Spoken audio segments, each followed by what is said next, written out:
buttoned up. I'm very relaxed, as you can tell. I've been stretching.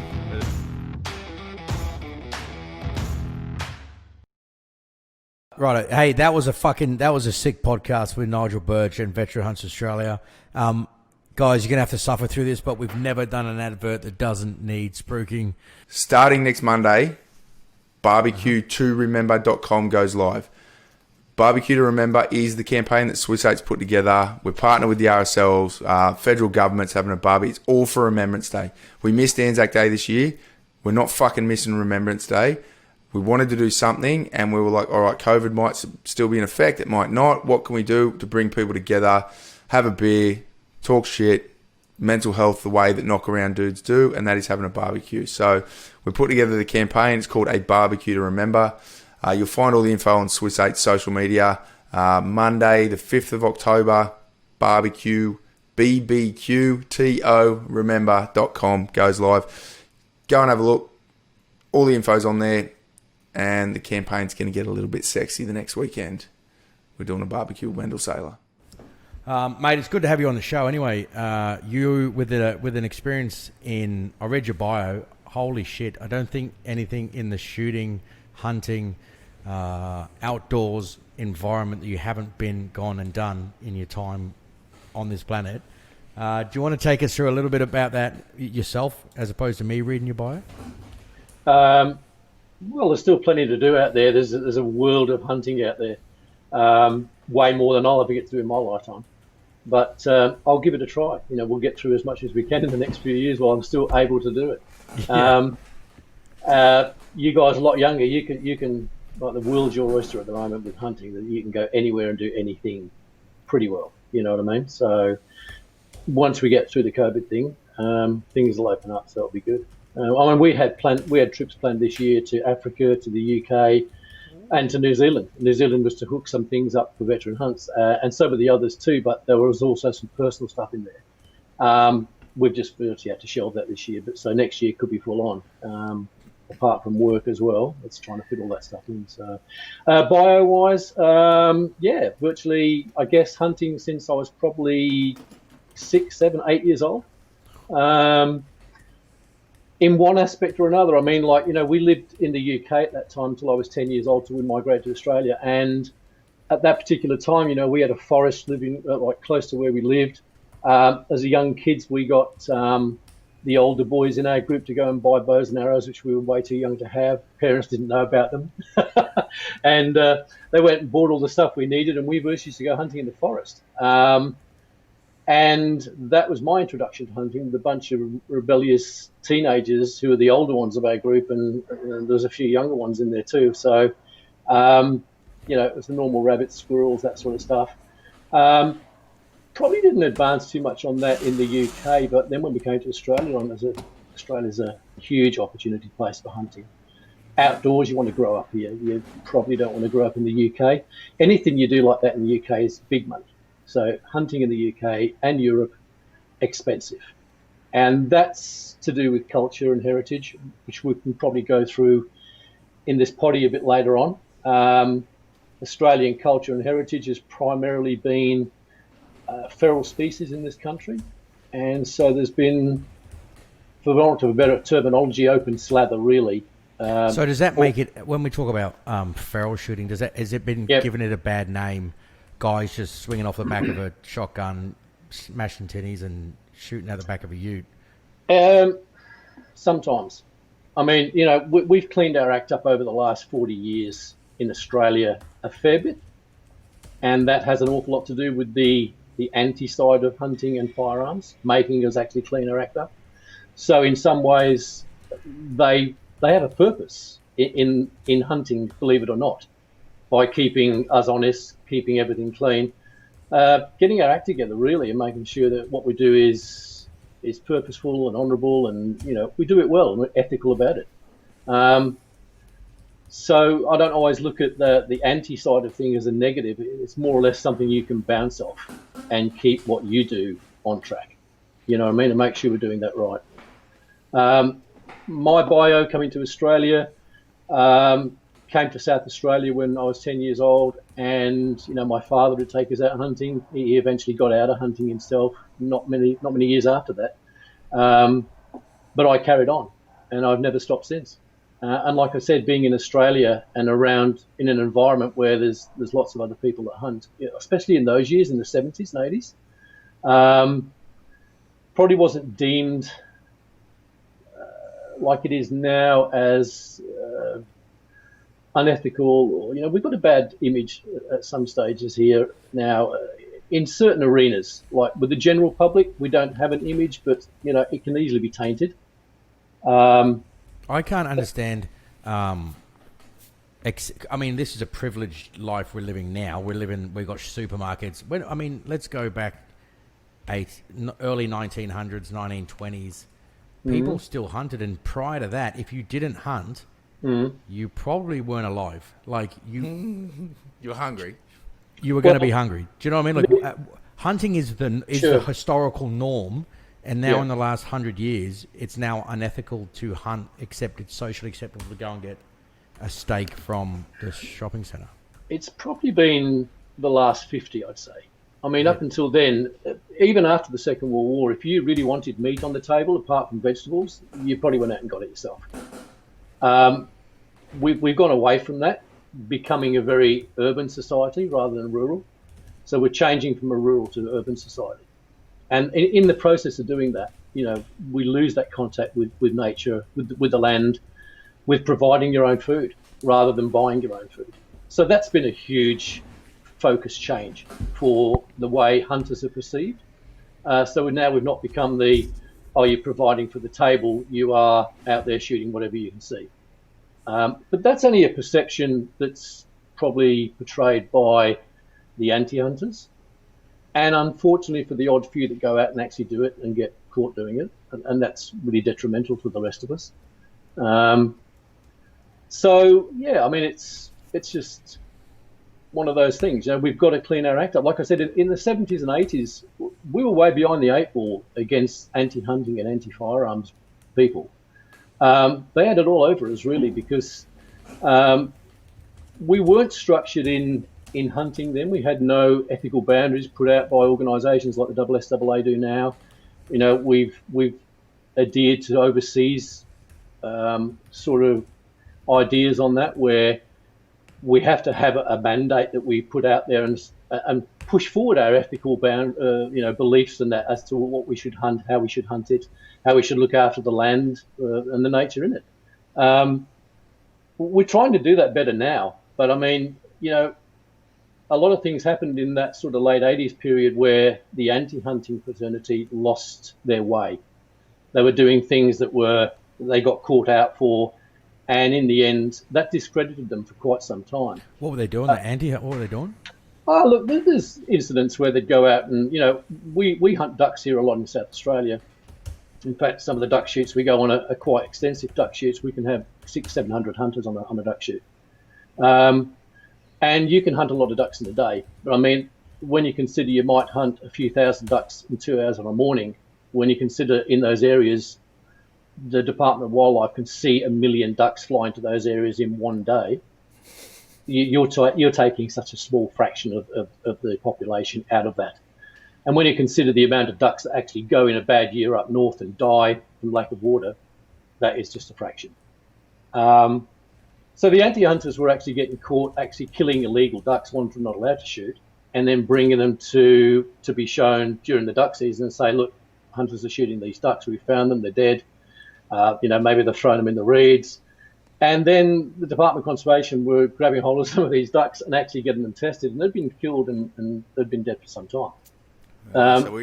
Even the lefties throw out a false flag campaign every year. Yeah, they were killing them out of season and doing it themselves, and it was just there was a time when that sort of thing was happening just to discredit genuine hunters, and that did nothing for them and did everything for us, but we also needed to clean our act up.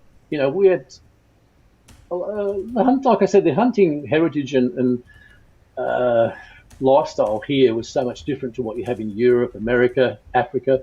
Conservation's light years ahead of our conservation here. So when you try and talk conservation here, most people just put their hand up and they don't want to hear. They even get that from government departments.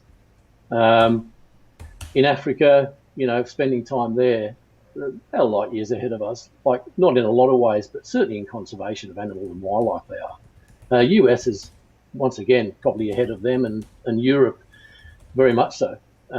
Like I said, we built our hunting heritage here around feral species that were introduced to provide meat for the country in hard times. And so realistically, with no game laws dictating when and how you have to hunt those species, it's been virtually left up to the general public to go out and work out their own ideas. And because you can see the farmers, mate. I've got a couple of mates with property out west in Queensland. yeah, And they're pulling their hair out from just pigs. They can shoot 300-400 pigs over a week, and they're like, we're not even touching it. We're not even touching the that ruin water holes and in just plague proportions. They're pulling their hair out. They have no idea how to get around it. I'm getting some weird feedback there from you guys on your vocals, Anthony. I think I got the question though. Yeah, I mean, there's that sort of situation here where this is a great country. There's no, carnivores here that go out and predate on like rabbits. I mean, yes, we introduced foxes, which kept some of the rabbit population down, but generally, once you introduce things like goats and pigs, there's nothing that actually killed those things out in the wild and kept the numbers down. So it was realistically up to hunters and just natural times, I guess, and climate to keep those numbers down. Bad years would kill some off if there was drought years. But apart from that, they just bred out of control. We've got more camels in this country than they've got in the Middle East. I mean, actually, I heard about that. We've got more camels in Australia than they've got. We don't kill them, we milk them. Yeah, it's bizarre, but we have. And, I mean, that's just an indication of the same thing with most other species. There's islands off the coast of Australia where goats were released, and the goats have just had an open time there. I mean, it's great. There's nothing to predate on them, and so therefore they're just bred out of all sort of numbers. Same sort of thing happened in New Zealand with releases there of animals. Plague proportions back in the 50s and 60s. You may have seen footage of that. Just pop the other headphone in here. Yeah, so I mean, like we were saying before, Australia's really got no predators. It's sort of the releases of feral animals here, or game animals that they were seen to be when they were brought in, have just gone unchecked, really. And that's given us problems unique to Australia that probably other countries don't have. And having no game laws, and that's also a bit of a can of worms as well, because some states have game laws. We used to have game laws here in South Australia until 1965, when they squashed those. When we had game laws in place, it helped a lot with managing the populations and managing herds and managing that sort of thing of some species. But Australia, like I said, is quite unique in the way of controlling its wild animals and not the native ones. So if that comes down to hunters, and we've had an increase in hunters over the years. There's probably never been a time in Australian culture where there's more hunters than there is now. A lot of people, and that's due to social media, a lot with young people taking up hunting, which is great. It gives you you could say, an army of people you can utilise to help get out there and cull populations and help keep them under control. It's whether we utilise that group of people correctly and efficiently. So when you talk about game laws, because I mean, as close as I am to hunting is I've got guns and we go and shoot. We do feral. I'm still, up until recently, I was still in the army. So, going stalking and reliving my heyday was something that wasn't really in my wheelhouse currently, but it's something I want to get into once the nostalgia kicks in. Yep. And going proper hunting, stalking, I think that'll be sick. Yeah. But when we talk about game laws, we're talking about like seasonal things, what to shoot, when to shoot, and that allows everyone to go in and shoot. Is that how we, like, I wouldn't have a clue what you're talking about. Okay, so game laws.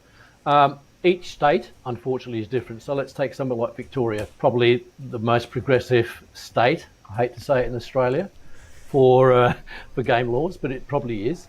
Their Department of Conservation, through necessity in some ways, because of the terrain there and the need to get people to help them control species, they've set up game laws in that state where you can pay a fee to the Department of Conservation to get a deer license, say, and then you can go deer hunting. And pretty well, I think the laws there in Victoria at the moment, I think you can hunt all year round, but there may be 1 month you can't hunt sambar deer in Victoria or deer. That is great because there's not really any other state in Australia that does that. In South Australia, we had protected species of deer or game laws to protect deer species right up until 1965. And then they squashed the moratorium on that and said, there's no more game laws now. There's no closed seasons. There's no open seasons. There's no real determination to sort of plan and manage these herds. We're just going to leave it open slather and let people do what they want to do. And within probably the space of 2 or 3 years in this state, from 65, that used to have probably the best fallow deer herds in the Southern Hemisphere, we went from that to virtually no deer.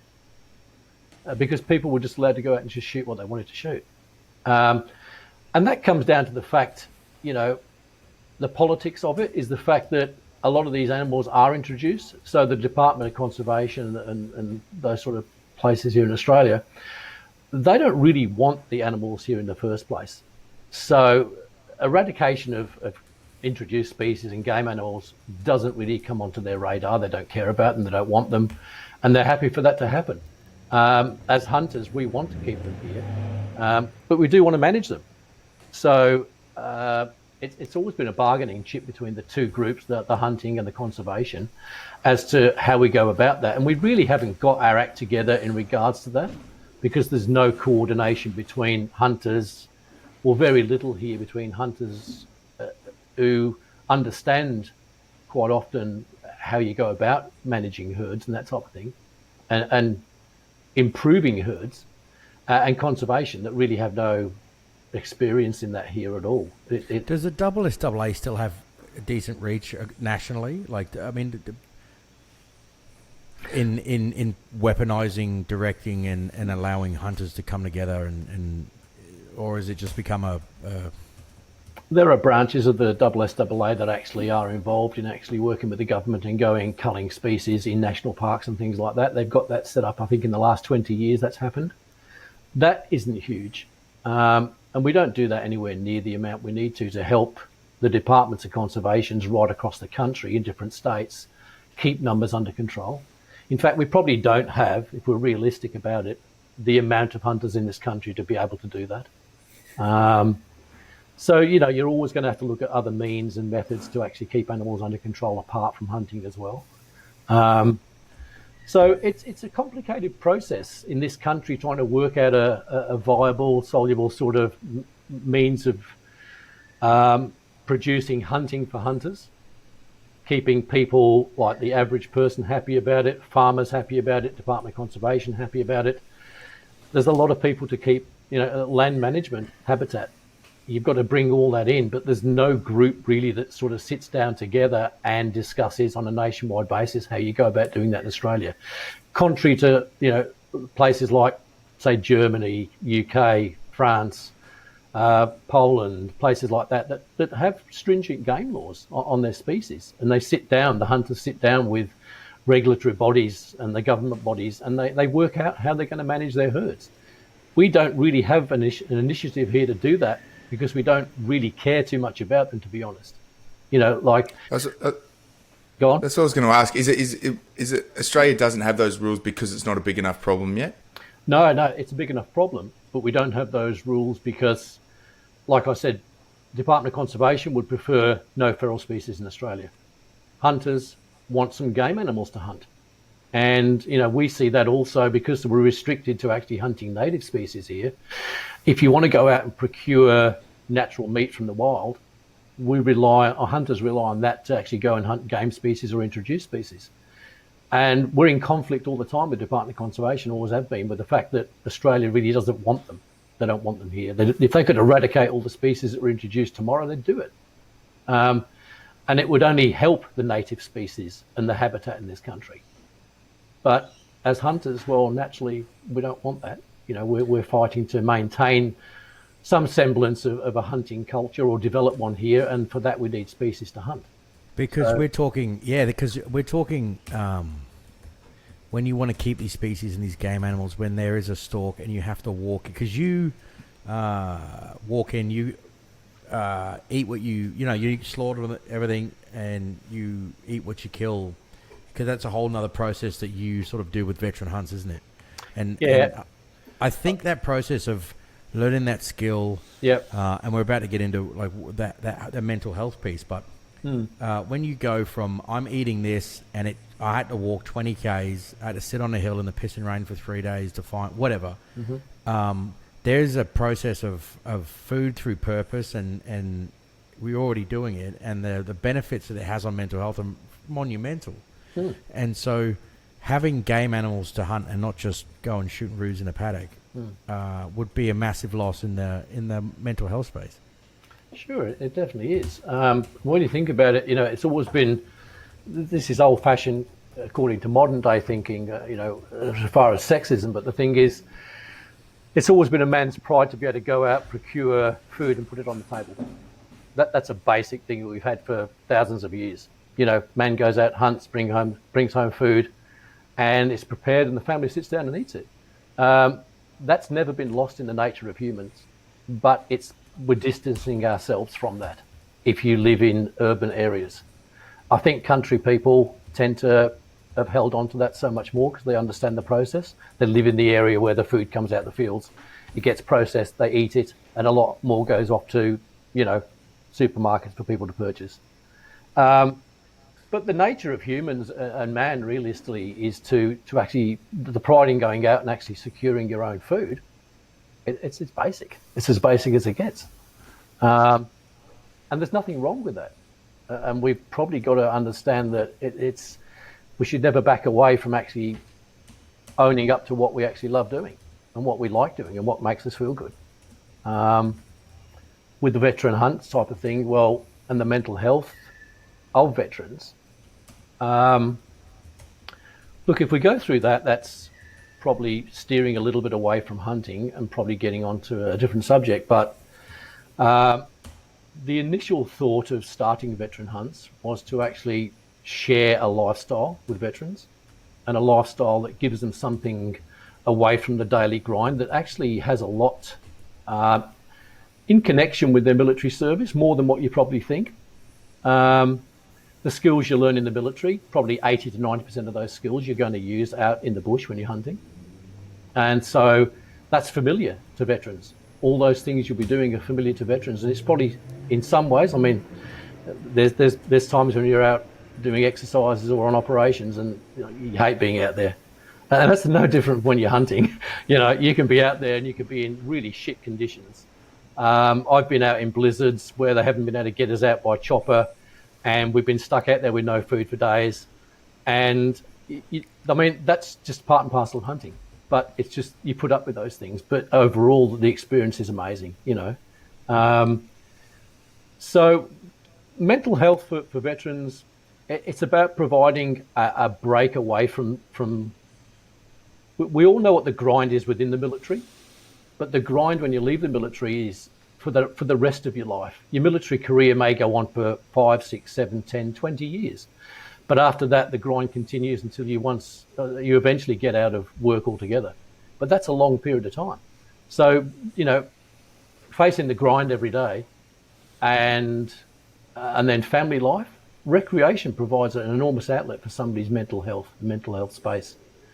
So by starting veteran hunts, what we really want to do is get veterans out bush, connected to veterans again, not losing that contact with veterans once you get out the military, which I think is a huge problem. You guys would know about that. You've experienced that where you get out and you keep in contact with guys, but the thing is that it's not like the everyday walk in and there's the chaps, they're all there and what are we doing today? Yeah, 100%. You lose that connection, and 2 days a year on Anzac Day and Remembrance Day, it just isn't enough, to actually formulate those connections again. So I think getting people connected, and it doesn't really matter how you connect them, whether you connect them in the gym with, like you guys do with your mental health app and creating a lifestyle for them to follow and maybe interact that way. Well, we're trying to just produce something where they interact out bush and it's connected to a recreation. So, I think by doing that, you improve people's lives across the board. If you're happy in your home life and your family life, and happy in your work life, if you can be happy in a recreational life, it actually just makes it so much easier with those two aspects of your life. You know what I mean? By breaking away and having the ability to break away from that grind every day, each year or each month, it just gives you a boost. So many people come out with us and they come back from that saying, I'm ready to get back into work, or I'm ready to get back and connect with my family. There's so many things in that, hey, because it's an excuse, like the inexcusable reasons why you do, like, someone's birthday, like, oh, mate, I'd love to catch up with you this year, but we're really busy, the kids, whatever. The inexcusable reasons to catch up, which we found was, the reasons where everyone would come together for was funerals and fucking weddings and bucks parties. So we're like, well, someone's going to have to die first, or someone's going to have to get married before all the boys get back together and catch up and go and have a good time.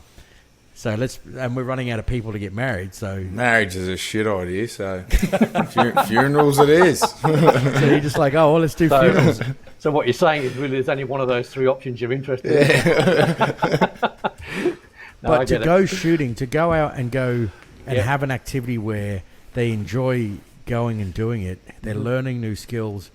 I would love to be able to, I don't even know what the terminology is between, like, actually turning something that I've just shot into something that I can fucking eat. I wouldn't have a clue. I wouldn't have. I've skinned a rabbit before. That's about as far as I've come with it. Do you know what I mean? And I think learning that process, and that's a skill that I would want to learn. I think everyone would want to do it. Yeah, and coming together and doing that reason to come together. I think we'll talk about the difference between a sport and a lifestyle. And I've always said that shooting, as in clay shooting, which I've done, is a sport. Rifle target shooting is a sport. Pistol shooting is a sport. The Olympics is sport. Hunting isn't a sport in my mind. Hunting is a lifestyle. I would never refer to something where I take something's life as a sport. And that's just a terminology thing. I mean, it's used across the hunting industry worldwide, is that the outdoor sporting pursuits. I would say they're more like an outdoors lifestyle pursuit myself. But like I said, that's just being finicky, really. I mean, it's just a terminology, but we probably, when we face the general public, don't want to refer to hunting animals and killing them as a sport. I think that just tends to throw the wrong light on it, terminology-wise. And it's funny how we've got to be quite careful about how we project hunting to the general public, because slightly deviating on the subject or the subjects we're talking about at the moment, we have probably 80% of the general population that neither cares about hunting, goes hunting, or is anti-hunting. We have probably a small percentage, 5 to 10%, that are anti-hunters, anti-firearms, and whatever. And then we probably have a 15 to 20% of the population that probably hunt, and that varies worldwide, country to country. But if you look at those type of numbers, as hunters, we don't realistically need to try and influence or change the minds of the 5 or 10% that are anti-hunters, because that's their beliefs. And I have nothing wrong. I don't have a problem with that. If they don't eat meat, they don't want to hunt, that's fine. I don't have a problem with that at all. Their beliefs are their beliefs, and their way of life they're entitled to it. We tend to need just to get the acceptance of that 80% of the people that really don't have a point of view. And we need to just show them that what we do as hunters is we do it in an ethical way, and we do it in a purposeful way. So that's the argument, isn't it? It is. You hear about so Native American Indians, you see it on TV, and they're respectful of things they kill because it's going to provide food for them. Yep. Why isn't that the same, and why can't people see? Because you see people who go hunting and they have utmost respect for the animal they've just shot because it's going to provide food for their family. Then they talk about remorse from shooting it. Yeah. They don't, or not guilt, but they're not yip shooting through the bush. And shooting through conservation. I don't know. We've got to be careful about that, because the American Indians used to have, like, what do they call them, like buffalo runs, or they used to run like hundreds of animals off a cliff just to eat a couple of them. So sorry to throw a spanner in it, but using ancient civilizations as a benchmark to go, they were all really good people and they did things ethically. I don't know. Not always. I'm not privy to that myself. I mean, but one thing that the natives people were adamant about doing is maintaining the fact that next year there would be buffalo coming past their particular area again. So it was always in their interest to make sure that what they did to a standard or a point where they were continually fed. They didn't hunt for the pleasure of it; they hunted for the need of it. And look, that may have happened. I'm not familiar with it, but it may have happened in their culture. For what reason, I don't know. I've not heard of that. But I think any native people that you look at tend to have a more harmonious interaction with wildlife and the land. And that's all we realistically as hunters we're trying to re-establish or to educate the people in doing. And I think you'll see an awful lot of that these days outside of hunting circles as well, where we're just trying to get back to utilising livestock and animals in the correct way. I mean, we could talk for hours about, the farming practices and things like that, and we're trying to clean the act up there. That's no different to trying to clean the hunting lifestyle act up. And, if we're honest about it, we really do. There's aspects of our culture here in hunting and shooting that we do need to still clean up, and it'll always be an ongoing process. Because as new generations come into hunting, how do they learn what's right and what's wrong and what's acceptable and what isn't? Well, it's by people that have an experience in it and they pass that experience on. Because it used to be father son would go out let's be honest. Your dad would go and teach you, let's go hunting. Yep. And don't be a dick. Don't do this. Don't do that. This is slap how around the back of the head. Yep. Yeah. And now there's none. Then it's like, you split families, broken homes. Mm-hmm. Even your dad's not a hunter; he's a city slicker, corporate dude. And you get up, you join, and you're like, oh, I'm going to go get a gun and go and shoot some things, without the rite of passage, without the correct ideas between why you're going hunting and what the reason is. I think that probably comes down to individuals, like we said. Not everybody, not every male or female that is born is probably destined to want to go hunting in their life. As the same thing for joining the military. Not everybody wants to join the military. There's nothing wrong with admitting to the fact you join the military because maybe in some little corner of your life you want to test yourself.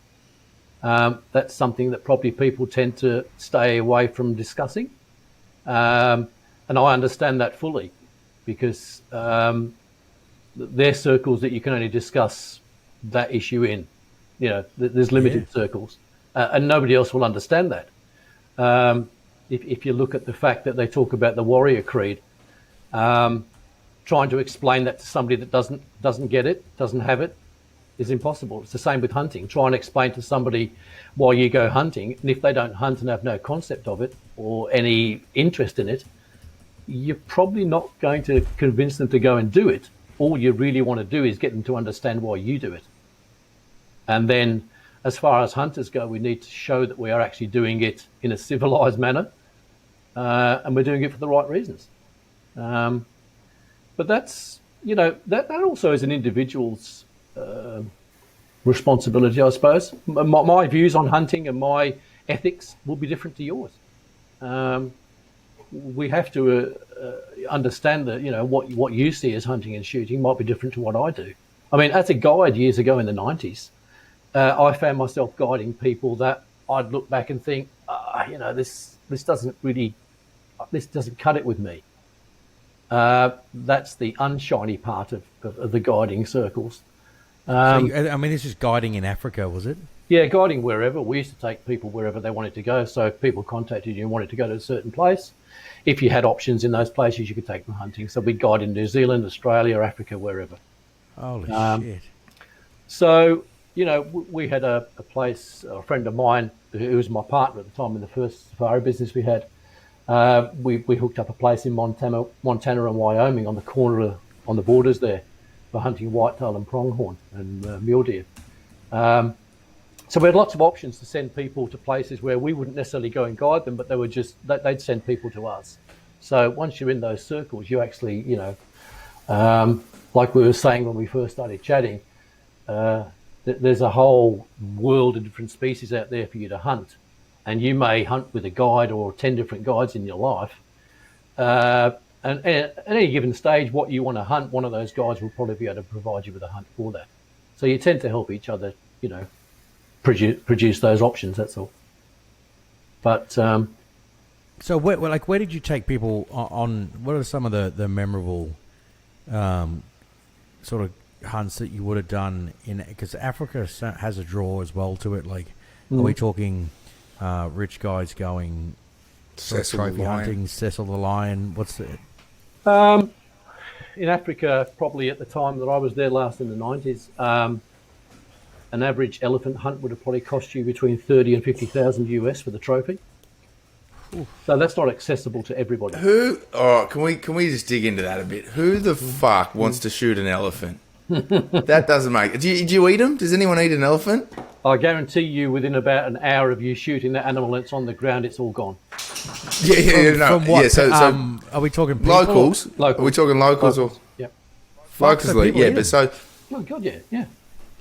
Mate, if it moves, you can eat it. Like, they'll fucking people. If you've grown up anywhere in the world, like you're gonna eat the local food. But surely you didn't take Westerners to Africa and guide them to shoot an elephant so they could eat it. Is that how it went down?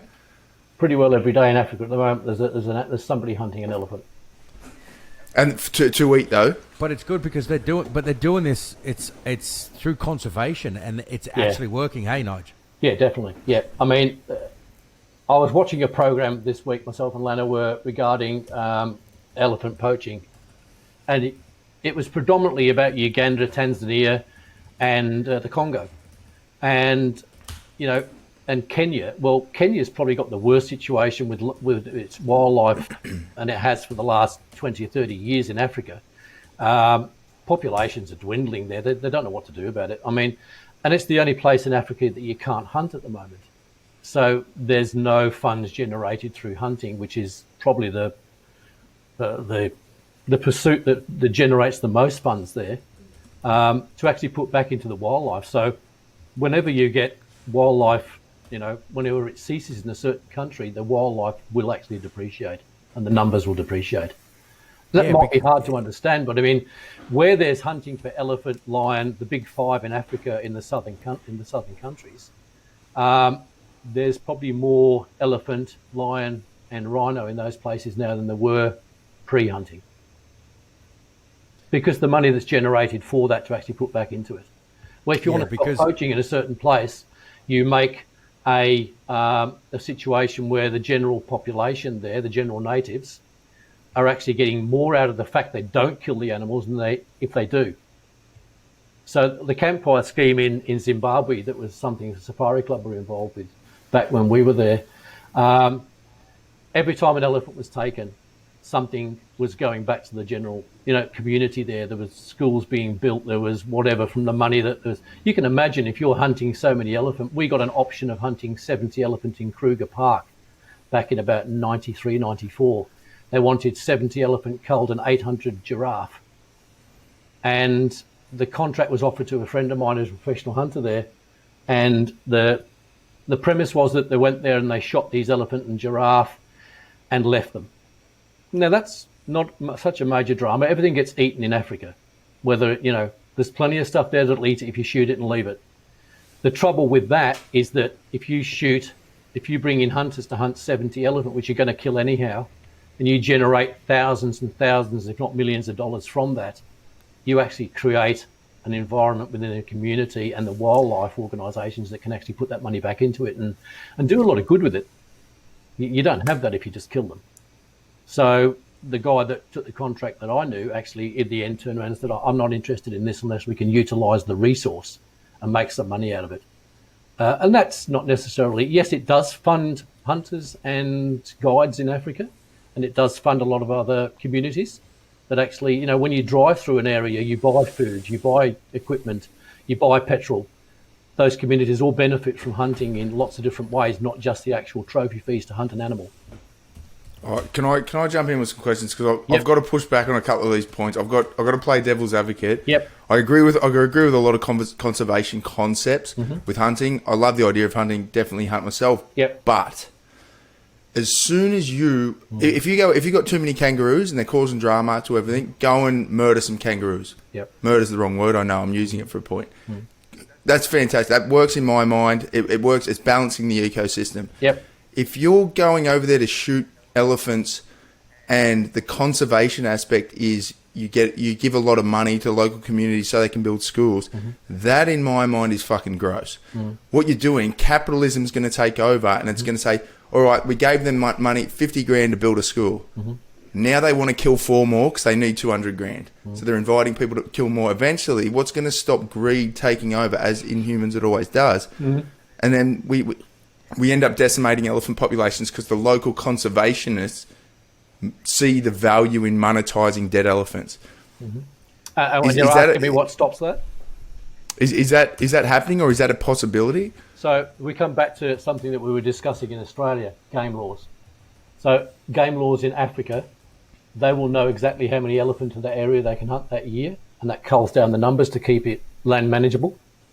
Those animals then are put up for tags. You can buy a tag as a professional hunter. You can on-sell the tag to a hunter to come and hunt it. The money is put back into the system. So at no stage does the general public determine how many animals are taken in certain areas, in conservancies in Africa. It's the Department of Wildlife that do that, and they do that through surveys. So it's when you have game laws, that the whole system actually looks after itself, and it looks after the animals, because predominantly that's what you're there to do. Hunters are there looking after the animals.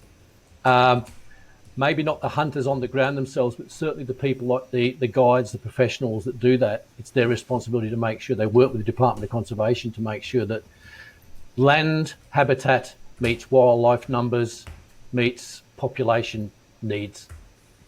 And you've also got you've got to factor in the fact that in an ever-increasing world population where land is getting eroded from wildlife land where they can actually live, and we're actually clearing the land and putting domestic livestock on, you need to counteract the financial balance of that with something. Okay, so like I was saying before, I don't always agree with certain aspects of trophy hunting myself, but I understand how trophy hunting is a conservation tool, and the funds that come from conservation hunting go back into a system and make the system viable.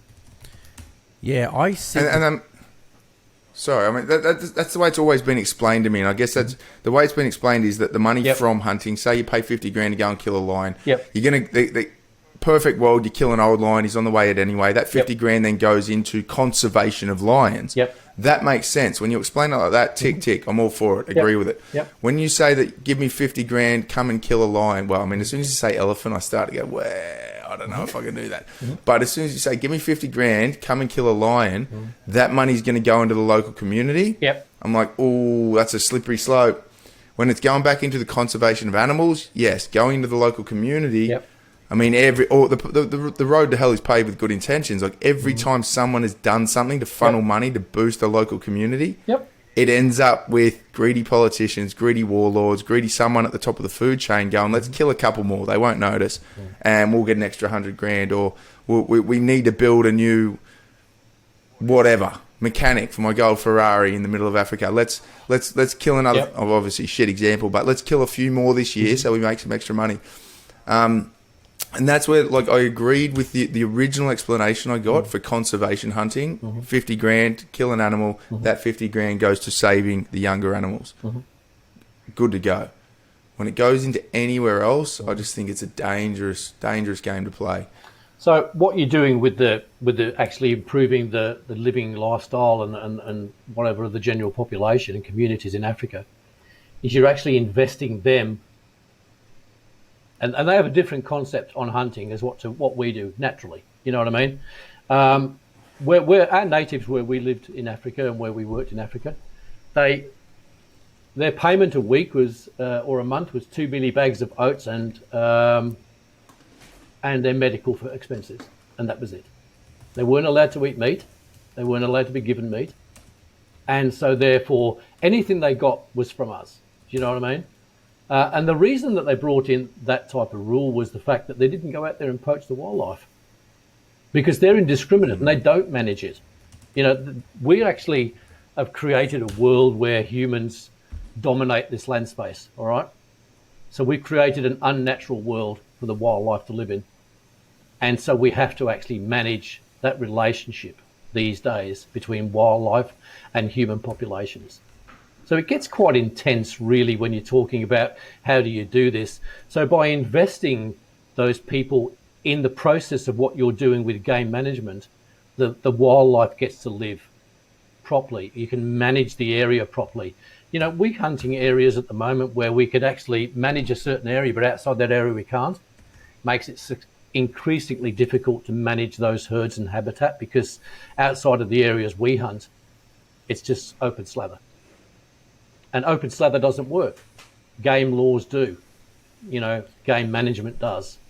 And so therefore, if you want to manage the wildlife and the population densities of an area and the resource and the way you're using it and using the land, and so much can be used for domestic stock. But when you have wild animals around domestic stock, you no longer have wild animals, because the locals will kill them. Yeah. They don't want the wild animals there. So we still want wild animals in Africa. I don't want to go to Africa and walk through a park and that's the only place I can see these animals. I want to see them out in the wild.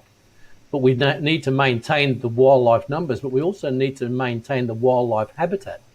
So to make the habitat, and this comes back to business as well, if business looks at that land and says, I can make more money out of that land by clearing it and putting sheep, cattle and goats on it, then the wildlife have no chance. All right? If we make the wildlife viable financially, we can maintain the habitat. We can maintain that equilibrium between what everybody needs from that land, and we can keep big business at bay to a certain extent. And that's the only way we're going to maintain wild herds on the planet, really, anywhere where you are. You know, 100%, mate. I'm with you. I think that outside of the 1% of people who see an advert to save the lions in Africa, and they'll go and give $1, and they'll think about it for 4 seconds so they feel better about themselves. And then they're like, no, you can't shoot an animal because you can't shoot a lion. And then they'll go on to the next topic, you know, of the week. It'll be, let's stop throwing plastic in the ocean. And I think that conservation. I think everyone's on board with that one, mate. I think we can all stop throwing plastic in the ocean. Go to Bali and have a look at the beaches there every night and see what you're looking at there. The dead fish, the plastic bottle. It's disgraceful, man. You know, like we met friends there in Bali last year, and we all virtually sat there each night going, how do we solve this problem? What can we do to solve this problem? And then he went back home, actually, and it started a program where he's actually going to try and do something about it. He lives in Moscow, and he's a investment guy in Moscow. And, you know, investment in Moscow at the moment is a great business, and in Russia itself. So he's doing rather well. So if anybody can do something about the plastic in Bali, it's probably him. Hemp plastic, mate. That's the solution. Get him to listen to this. Hemp plastic. Yeah. You know, and if we get make those responsible that are actually created the problem there to do something about it, because, you know, the resorts are great, but the resorts are creating the issue. So, you know. Yeah. I mean, if you want to go right down the rabbit hole, the resorts are buying plastic because plastic's available. Sure. We're about a generation away from fossil fuels or oil-based, like petroleum-based fuels being unnecessary. And once that goes, plastic's got to find a new source. But I can't understand. We had glass bottles and garbage and brown paper bags. That was before 60s Caltex. That was as Texaco was coming online, mate. We had glass bottles and fucking paper bags and egg cartons, and now we went 30 years of plastic. Like, oh, this is really bad. Like, no shit. How about we do what we were doing in the fucking 70s? Yeah, but as it's with everything in life, guys, if you can make money out of it and somebody sees the opportunity to make money out of it, it'll happen until everybody rejects it. We also had a steadily growing population until the mid-60s, and then it just went, fuck it, let's just triple every year. And it went crazy. Well, not triple, but, I mean, that's part of the hunting problem too, isn't it? It's not just hunting and killing animals, it's the fact that humans are encroaching on territory. Like, year after year, there's too many people on this planet. There is. And we've got to live somewhere. If we wanted to be honest, we're happy to manage animals, we're happy to manage land, but we're not happy to manage our own population size compared to the Earth. And really, Exactly. we're going to do something about all these problems fix themselves if we manage population size. And don't get how me do you bring started that on that one. We're in the conversation up? middle If China tried. China was like, let's have one baby policy, and then they were dumping kids in dumpsters, mate. Yeah. Bill Gates is about to solve it for us, mate. Don't worry. How do you solve it? I think you solve it through education. The need to have 5 and 10 children these days, we don't tend to see families have that. And the reason being is because, if you want to experience the child aspect in life, you can have 1 and 2 and get quite a lot out of it. You know what I mean? I think. This stems back to the reason why I love to get into hunting. Is Yep. it reconnects me with the fact that humans are just part of the food chain. Yeah. We're part of the natural environment on the planet, and going out and being a slightly evolved monkey, still supposed to be an apex predator, and killing what you eat, Yep. is. We've evolved to a point where I feel like, especially with dudes and blue collar kind of alpha type dudes, it's Yep. still ingrained in your DNA to need to do that. So going out and spending time in the wilderness, being attached to killing animals and eating them is a necessity, like part of how your brain's wired. And we're so, as a society, we're so detached from that. Yeah. And we've got, if we could, perfect world, I don't know how this is ever going to happen, but if you got every human on the planet to realise that they are not special, they're part of the food chain, they're part of the natural ecosystem, then you bring everyone closer to centre. You bring the yippee shoot right-wing dudes who go out there and just want to murder everything, you make them realise that they need to wake up to themselves, and you bring the guys or the vegans who don't want to kill anything, make them realise that, hey, wolves are out there eating food every night. Foxes are out there killing chickens just for the sake of killing chickens, not even to eat them, just because they're a hardwired apex predator. Well, not really apex, but like if we could get humans to remember or to realise that we are a couple of 100 years ago still living in the dirt part of the natural food cycle, I think that'd make everyone kind of slowly come back towards the middle a little bit. No, I agree. Maybe. I think world I don't know. population is actually, I think the biggest problem is we're becoming more urban. We hear that all the time rather than rural. And we lose that connectivity with nature and where food comes from. You hear that all the time on TV these days. It's whether we can actually influence people to understand, that we're still a part of that nature. But I don't know how we actually change the world evolving into a more urban-based societies. I don't know how we change that. I think with social media and stuff, it's starting to happen. Like, as I said to you, Nigel, on the phone yesterday, people are starting to realise what they've been missing out on. And that, like, for example, I take my little brothers fishing, and they'll catch something. Yeah. They don't know what fishing is. My little brothers are like 4 or 5, and as soon as they catch a fish, it's like the best thing they've ever done. And I went hunting with someone who's never been hunting. We shot a rabbit, and he was kind of like, I don't know about doing this, man.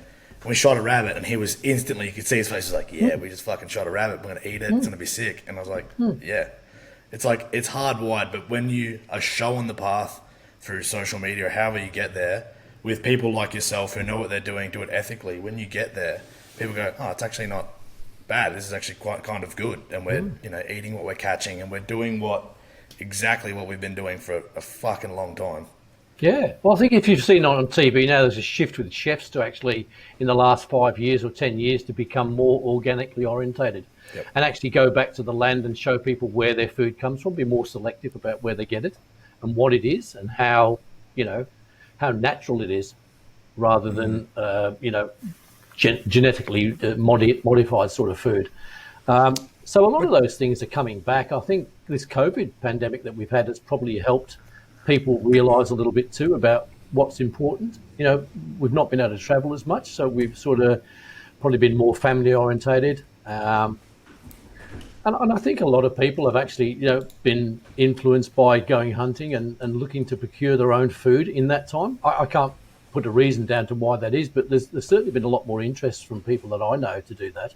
A lot more, whether they actually go out and do it or whether they're just inquiring because they're just generally interested. But at least there's more talk and conversation about it. But like I said, we're not trying to convince everybody in the world to go out and be hunters. I don't want to convince people not to be vegans. I do, mate. I do. I would love to convince everyone that veganism is terrible for your health. You know, we can't feed the planet purely on meat alone, and we can't feed the planet purely on vegetables alone. So if somebody wants to go out and eat vegetables, that gives me some meat to eat. You know, so I have no problems about them selecting what they want to do, as long as they don't want me to do it. You know, I think it comes back a lot to... Do what you want to do, just shut the fuck up about it. I think that's the motto that we should be pushing in front of vegans. We are becoming a lot more, as a society, sort of, you know, I want to tell you what to do. And this is what I do, so you should be doing it too. No, you shouldn't. Oh, 100%. You know, so if we can get it back to sort of like, look, I don't want to do what you want to do, but I'm happy with you going and doing it. I think social media's had a lot to do with that. I think your environment has had a lot to do with how you're raised, not from... So they talk about nature and nurture. Our nature is to go, we are apex predators. Yep. We evolved. Some of us. Right, yeah, some of us. Some of us are not. I went overseas, and this is fucking super weird. We went overseas with one of the boys still serving, and we got on a big tick, and it was all good. We achieved some life goals in that day, and at the end of it, I think 2 days later, we were watching the A&A, and they were slaughtering a cow, and they were halaling a cow, and I don't agree with how they do it because it's not humane. They just bleed it out while it's still alive.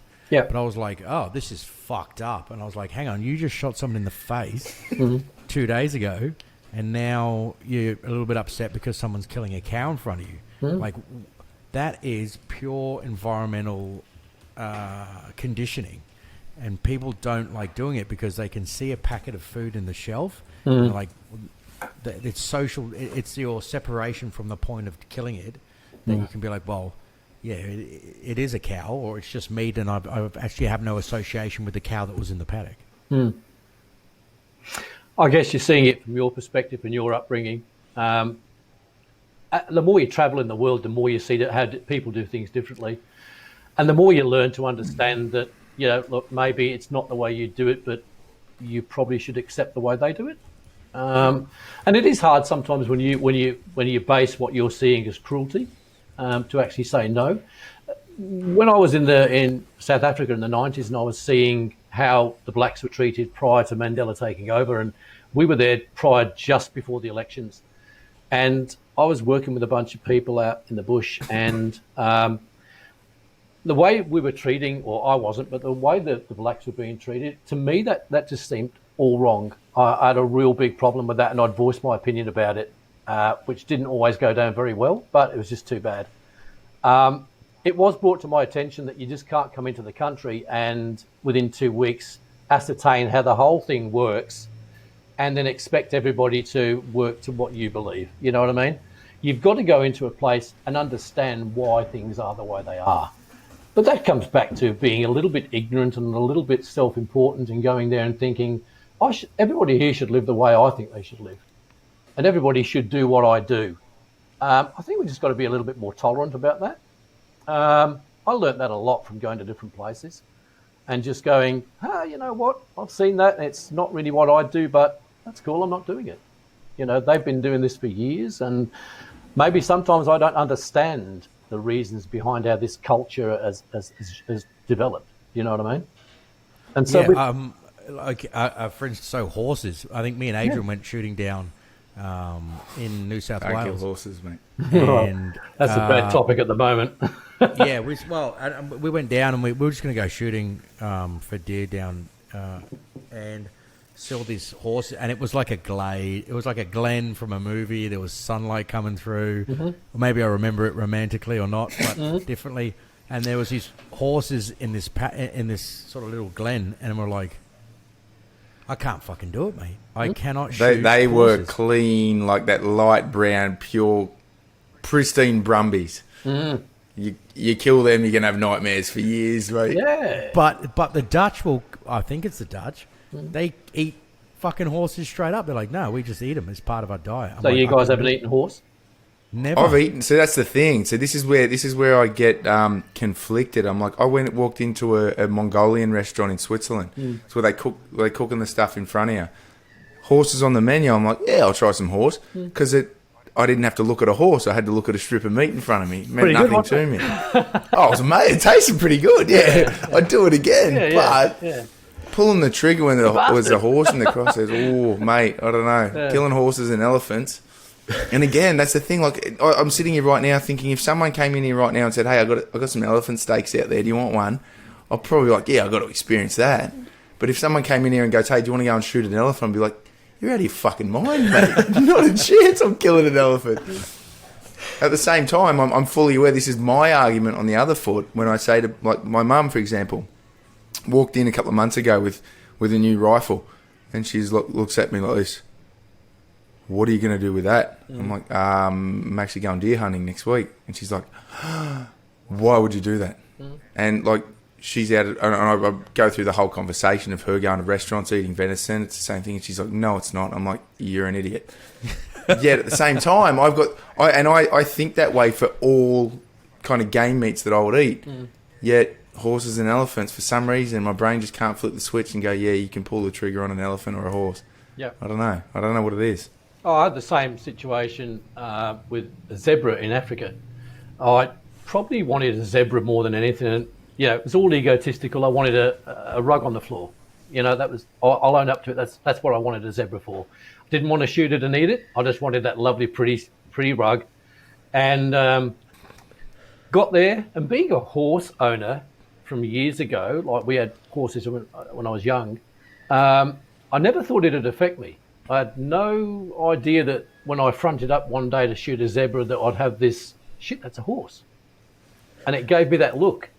And I've never shot a zebra ever. I had an opportunity that day and other days as well, many days, to shoot a zebra. And one of the pro hunters would say to me, great one, there's a lovely one. And I'd think, oh, it looks just like all the others in the pack. To me, I have to justify why I want to do something. And that's very much goes back to what you said about elephant. Look, you don't have to, because you're a hunter, hunt every species that's huntable. You have to have your own ethics within that and draw the lines where you want to draw the lines. You might not want to hunt a lion. You might not want to hunt a grizzly bear. I know a chap that guided for grizzly bear for 2 years in Alaska, and he came back and he said, I don't ever want to hunt a grizzly bear. And I said to him, why not? He said, because it's probably one of the most underwhelming hunts that he'd ever experienced. And I could say the same about lion. Lion aren't scared of humans. So a lot of the time you walk up to them and the guy says, shoot that one, you walk up to 25 metres away and you shoot it. To me, that is a hunt, but it's not my hunt. And that may change in time, or it may change over the course of my life, and I may view that differently. But right now, and even at times when I was there, it didn't really occur to me to want to have to do that and to prove myself as a hunter or to enjoy hunting. So that was the species I didn't look at doing. Would I do it in the future? I can't say yes or no. My views might be different. And if I thought that hunt and that animal was probably going to die soon, and I'm going to add to that community and the whole system of conservation and ecology, if I'm going to do that by taking that animal, and the hunt was a real hunt where we're walking through the bush and we're really looking for bushbuck or something like that, and this lion comes upon us and we have the opportunity, I can't say I won't do it, but at this stage I haven't. And it doesn't probably come on my radar at the moment as wanting to actually go and do something like that. I've got certain species I'd love to hunt in the world, and lion probably aren't on that list at the moment. But I don't have to justify why I don't want to do it. It's just your own personal preference and your own ethics. So and like I said, that may change in time. Do you like to handicap yourself? And so you have your... And mate, fuck, we're going to talk... This is phenomenal, mate. It's two things. The first one is... I think getting young kids on some of your programs, mate, you get some young kids to go 17, 18, naughty kids, think they're killing it in life, to go, righto, well, we're going to go for a bit of a walk and we're going to do some hard things. I'm going to teach you some skill sets. And then at the end of that, you're going to grow from it. And I think learning from you would be fucking phenomenal. So that was a statement, not a question. But the question is, handicapping yourself while you're going shooting, like, I mean, with your ethics and with your weapon selection and with your terrain, how you do it, is that something that comes into your wheelhouse? Like, is that? I can probably answer that a couple of different ways. One is that I'm doing everything I can to not handicap myself, because whenever we deer hunt, we realise that with the animals, everything's in their court. They have all the advantages. They live that bush day in, day out, all of their life. They live in the wild. Excuse me, guys. Just turn this off. But they live in the wild. It's their domain. I'm entering their domain on their terms, and I have to beat them at it. So the competition and the challenge is, by all means, always there. I don't have to handicap myself to try and do that by choosing the wrong caliber or restricting myself to distance or whatever, using inferior binoculars or hunting a different way to which I know will be the most productive. So no, I wouldn't handicap myself in that way. I'm a fly fisherman. I love fly fishing. I can catch fish with a lure in places that I choose to fly fish, which is, I don't always get fish fly fishing, but I choose fly fishing because it suits me. I love it. In that way, I'm handicapping myself from catching fish. In some situations, in others, fly fishing works over other forms of fishing when you can't catch them any other way. In the streams in New Zealand, there's fishing where you fly fish there. If a fish are taking certain species, like subterranean insects, that particular day, or that's their lifestyle in that particular area, I won't catch them with a lure. I can throw lures past them all day. But if I change to the correct fly and fish it at the right depth at the right time of the day, which I've actually observed, I can catch that fish. So once again, I'm not handicapping myself in that regard, but I'll fly fish when it's harder to do than other forms of fishing because I like fly fishing. So I will handicap myself sometimes to create a challenge, but in hunting, quite often, you're doing everything you can to not handicap yourself because you need those extra points, to actually make it, try and be successful. Deer are very flighty animals. Places we see deer where they're hunted, and I've noticed this year because we've taken veterans hunting more, and I've taken veterans in the past, but concentrating mainly on veterans these days. They seem to think that they'll be able to walk up to the animals and shoot them.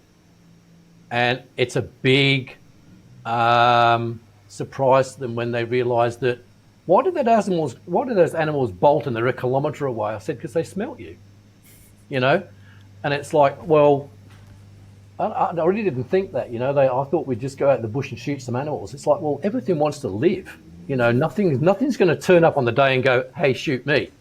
They all want to live. So therefore, they, like you, use all the terrain, the climate and everything to their advantage to try and stay alive. You're trying to actually kill them. So whether that answers that question, handicapping, no, I don't. The challenge is already there.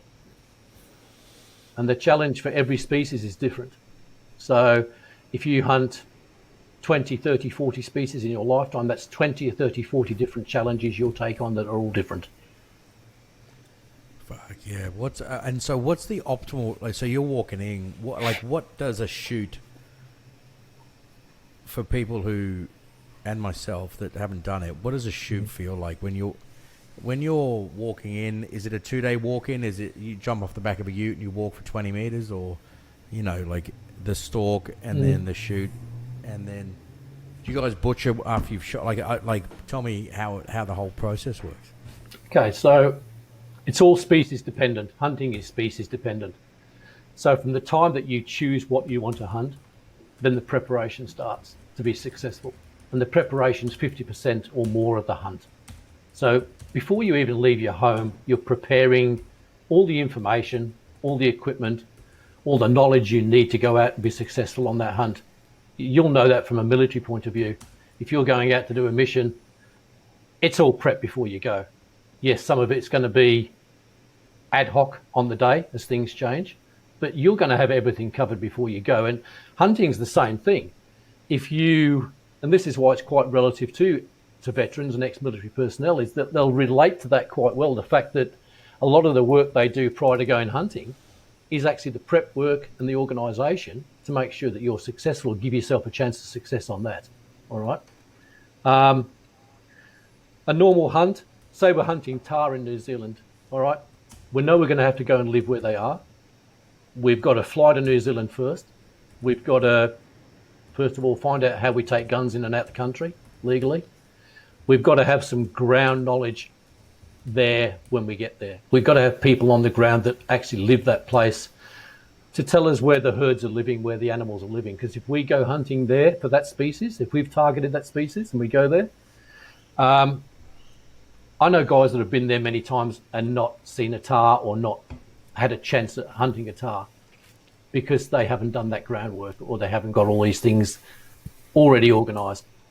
So we'd go there, we'd jump on a helicopter, we'd fly out to a dock hut possibly, or camp out, probably somewhere around 4,000 to 6,000 feet. If we're hunting in winter, we'll sleep on the snow, or we'll sleep under fly sheets if we fly camp up in the mountains. We'll climb to 7,000 to 9,000 feet, depending on where they are, and we'll do that each day, unless we're fly camping up high. And the weather will be dependent on that. If you get a chance in 10 days to get a shot at an animal, you'll take an animal and we'll cape it out there and then. Then you come down to the question where you said, what do we do when the animal's on the ground? If we want the animal for meat, I'll butcher it totally different to the way that I'm going to cape it out if you want to mount the animal as well as get the meat. So looking at an animal, and a lot of guys have found this year when they're really interested in the butchering and the caping and that type of aspect of it. If you want a cape to mount, like you can see these little fellas behind me, that's called a shoulder mount. If you wanted something like that, we're going to have to cape the animal out. And our first determining factor on how we start is if you're going to mount the animal. If you're going to send it to a taxidermist, keep that animal for whatever reason that you want to do and put it on the wall, okay? We'll actually start caping from the top down, okay? From the bottom up, all right? And we'll actually ring the legs, go up through, and we'll cape it out so that we can actually, at the top part, we cut the animals. It's a bit hard to describe really, but so on a shoulder mount like that, nothing from the bottom is cut up towards the chin.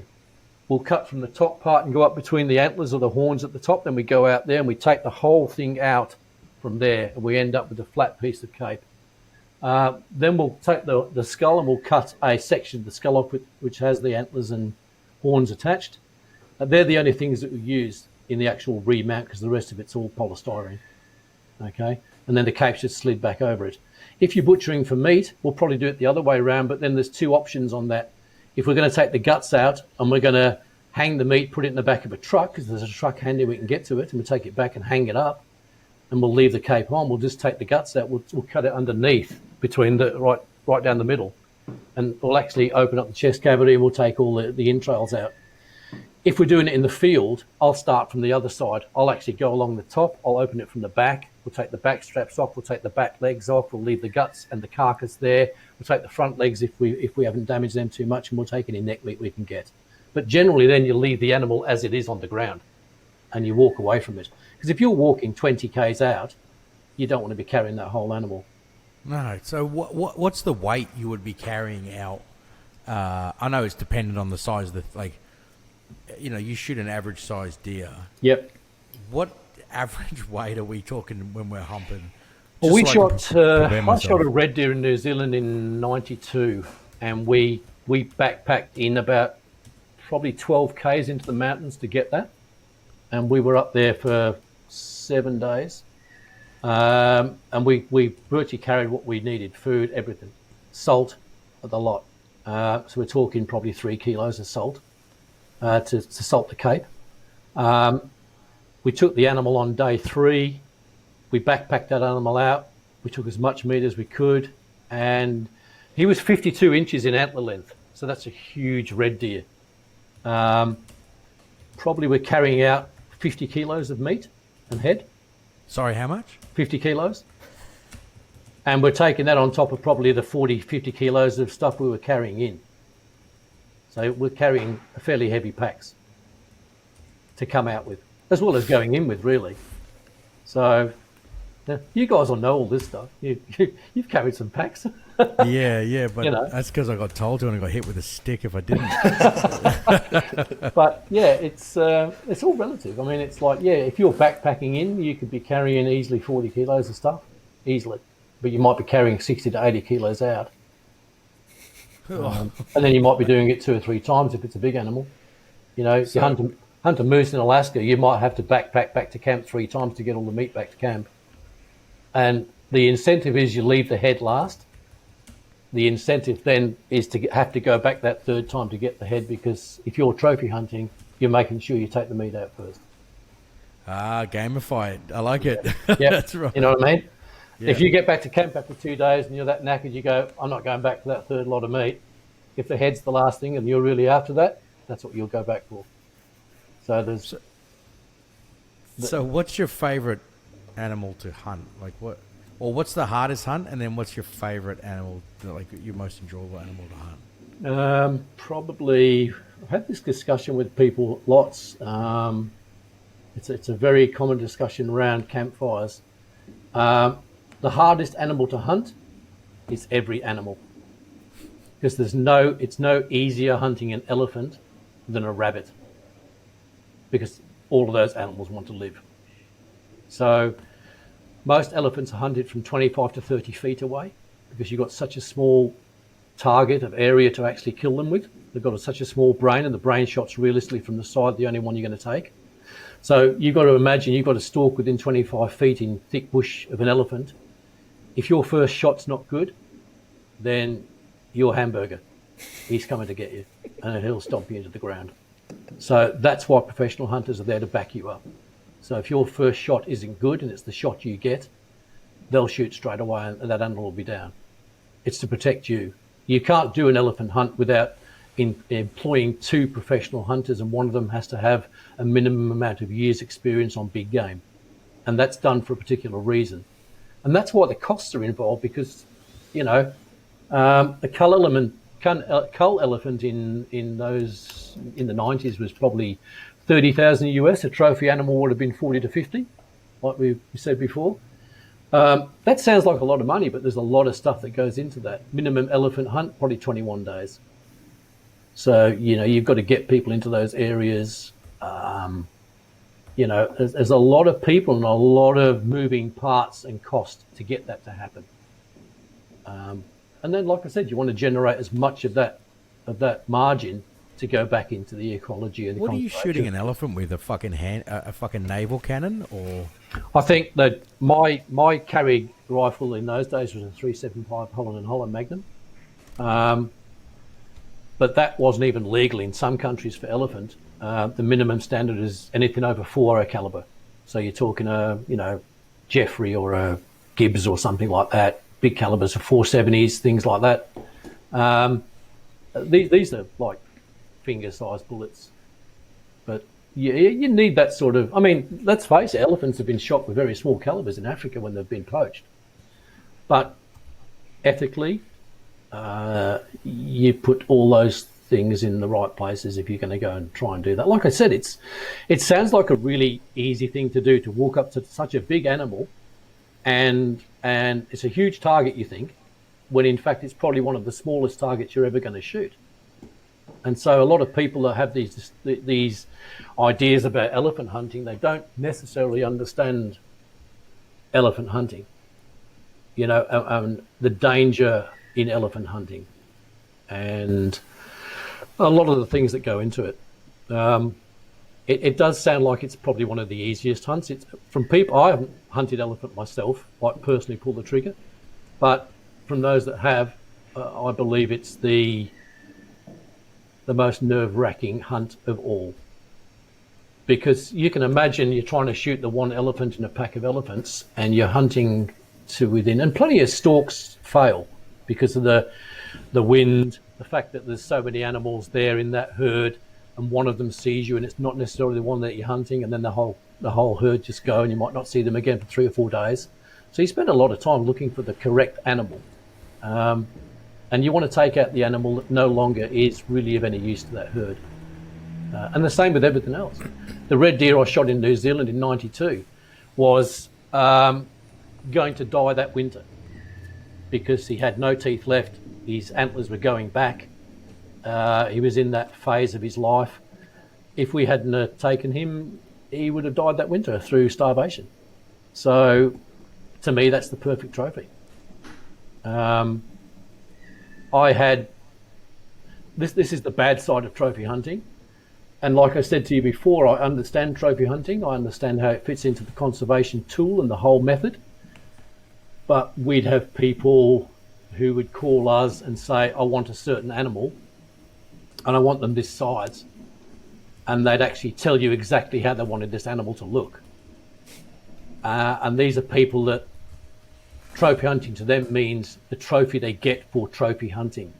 So it's not the trophy they go out and hunt and they get it on the ground. It's the trophy they get from the club they belong to for taking the biggest trophy that year of that species. These are the people I don't understand, but I understand the dollars that come from those people account for much more than anything else in that conservation program. So it's always a trade-off with trophy hunting as to what you accept, what you understand, what you're willing to do, and how you understand how that money from that becomes the financial need for that conservation project. And that's not always easy to convey to the average person because they don't know all the moving parts about what makes that happen. I've had plenty of conversations with people that are anti-hunters, and some of them have become quite friendly towards hunting after a few conversations with them. And it's purely because they now understand better than they did before what we need to do to actually preserve wildlife. And sometimes it's like bushwalking with a gun, or we have to sell sometimes some of our morals and that type of thing, or what some people perceive as our morals, to make the funds to keep wildlife viable. And not everybody understands that, and that's unfortunate because the animals are always the ones that get disadvantaged. They always lose out because of that misunderstanding. So, for me, it's important to sit down with people and talk to anti-hunters more than it is hunters, because they're the people you're trying to get to understand on how things work. So, yeah, it's a huge topic, hunting. It's not just the fact that we all get out together and they're in a campfire and we've all got guns and we're all going away for a week and we're all hoping to hunt a deer or hunt a goat or a pig or rabbits or whatever. There's a lot more when you look into it as to how do we maintain this lifestyle? How do we make sure that in 10 or 20 or 30 years we have the animals and we have the opportunity to still do that? So when you start looking at that, there's so much more in the conversation we have to talk about. Yeah, didn't President Roosevelt was the first one? So they were doing buffalo hunts in America to the point of absolute extinction, wasn't it? There was like, yep. And his first order before he was even the president, or before they made it illegal, was he set aside millions and millions of acres of conservation land to protect. And he was an avid hunter himself, and he was the first person that set aside land for national parks. Yeah, he was the instigator of formulating the concept of national parks in America. And that spread worldwide. And people look at some of those old guys that actually did that sort of thing, and a lot of these guys went to Africa and they went on big safaris and shot one of everything, or two of everything. And in this modern era, they'd be deemed irresponsible and unethical for doing so. But a lot of these very people were the ones that instigated programs and schemes that actually is the reason why we have animals in certain places today, and herds that have come back from extinction. So the conflict between being a hunter and being a conservationist and a lover of wildlife, some people don't understand. It's not a conflict that hunters have a problem with. I mean, we often have people say to us, hey, why did you go and watch those foxes playing around in that paddock and photograph them? And myself and Lana last year watched these 4 pups with their mother playing around the den. And we were watching from about 400 metres away. And the hunter side of me says stalk within distance and take them, because this year they're going to kill lots of lambs. But the wildlife lover said, no, let's just spend this morning and forget hunting and photograph and watch these animals enjoying life.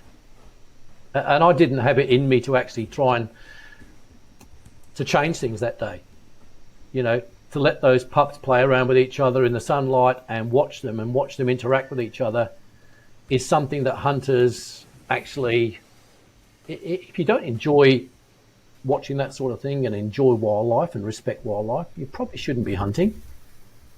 Because I think so is this the same as when you're young, generally, pre-university, on through your tertiary education? Yep. Generally, you'll be predominantly left-wing socialist. As you grow up, you learn rules and have possession and become more right-wing. Is this a journey that happens through the political spectrum, and then as a shooter, do you have to go through the younger, more open, less regulatory, just shooting and going out and being ridiculous? And then as you get older, do you evolve into an environmentalist, effectively, just an environmentalist with a gun, and a conservationist and a lover of things? Is it a journey, or can you just straight up start that process where it is? No, it's a good question. I think you're always a product of your environment. So through university, through school, through those early years in those environments, you'll probably be subjected to a more different point of view than you would if you were brought up on a farm and you spent your whole life growing up there. So you definitely are a product of your environment. Are you more reflective in your older years? Yeah, you definitely are about just about everything in your life, because that is a certain aspect of your life. I'm 61 in December. So in the last 20 years, I've become so much more reflective than I was in my first 40 years on the planet. And I'll probably be more reflective in the next 20 if I make it. So I think you're definitely a product of your environment growing up. And if you surround yourself by the right environments, I think you'll end up being a totally different hunter to if you didn't, So I think it's important for older generations of hunters to pass on certain standards and beliefs about hunting. And also the responsibility aspect of what a hunter is.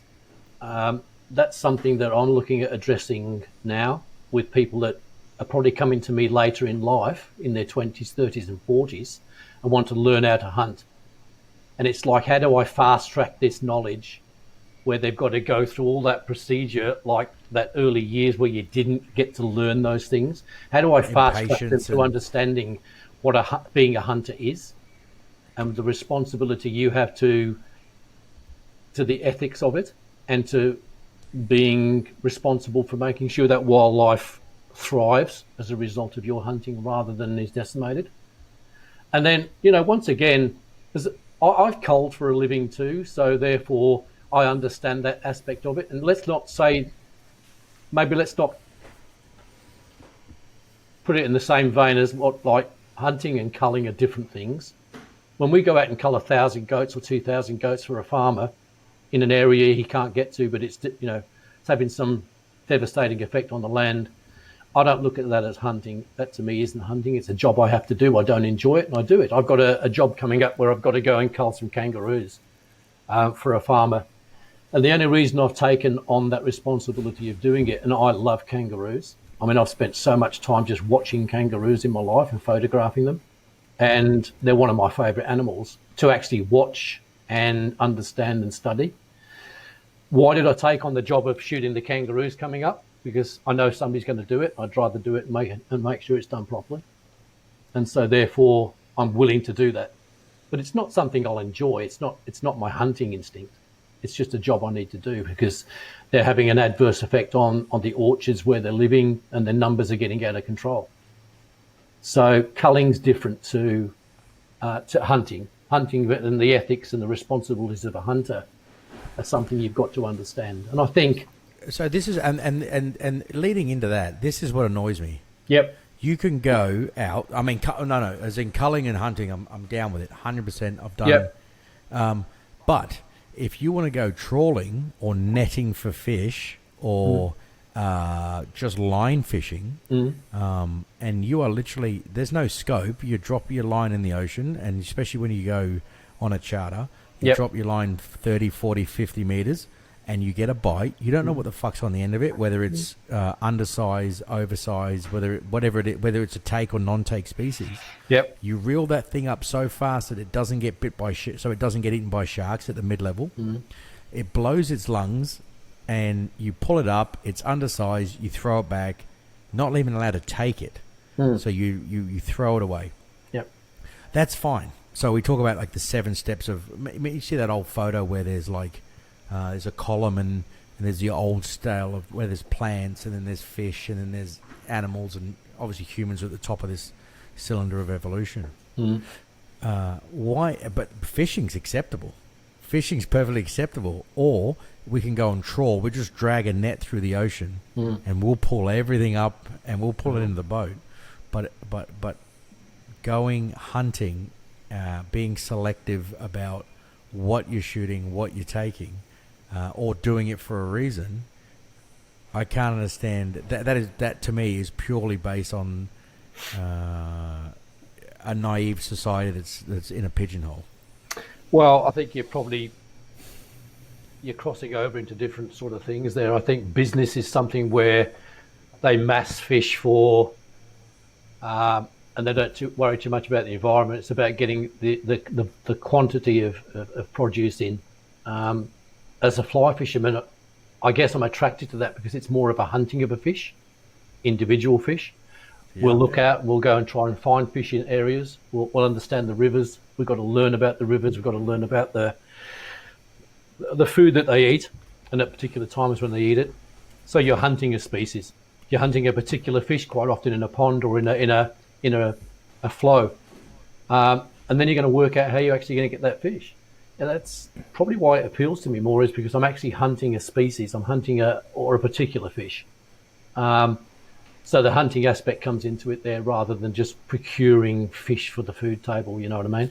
Yeah, I mean, like spearfishing has like me and Keegan and Adrian will spearfish. Yep.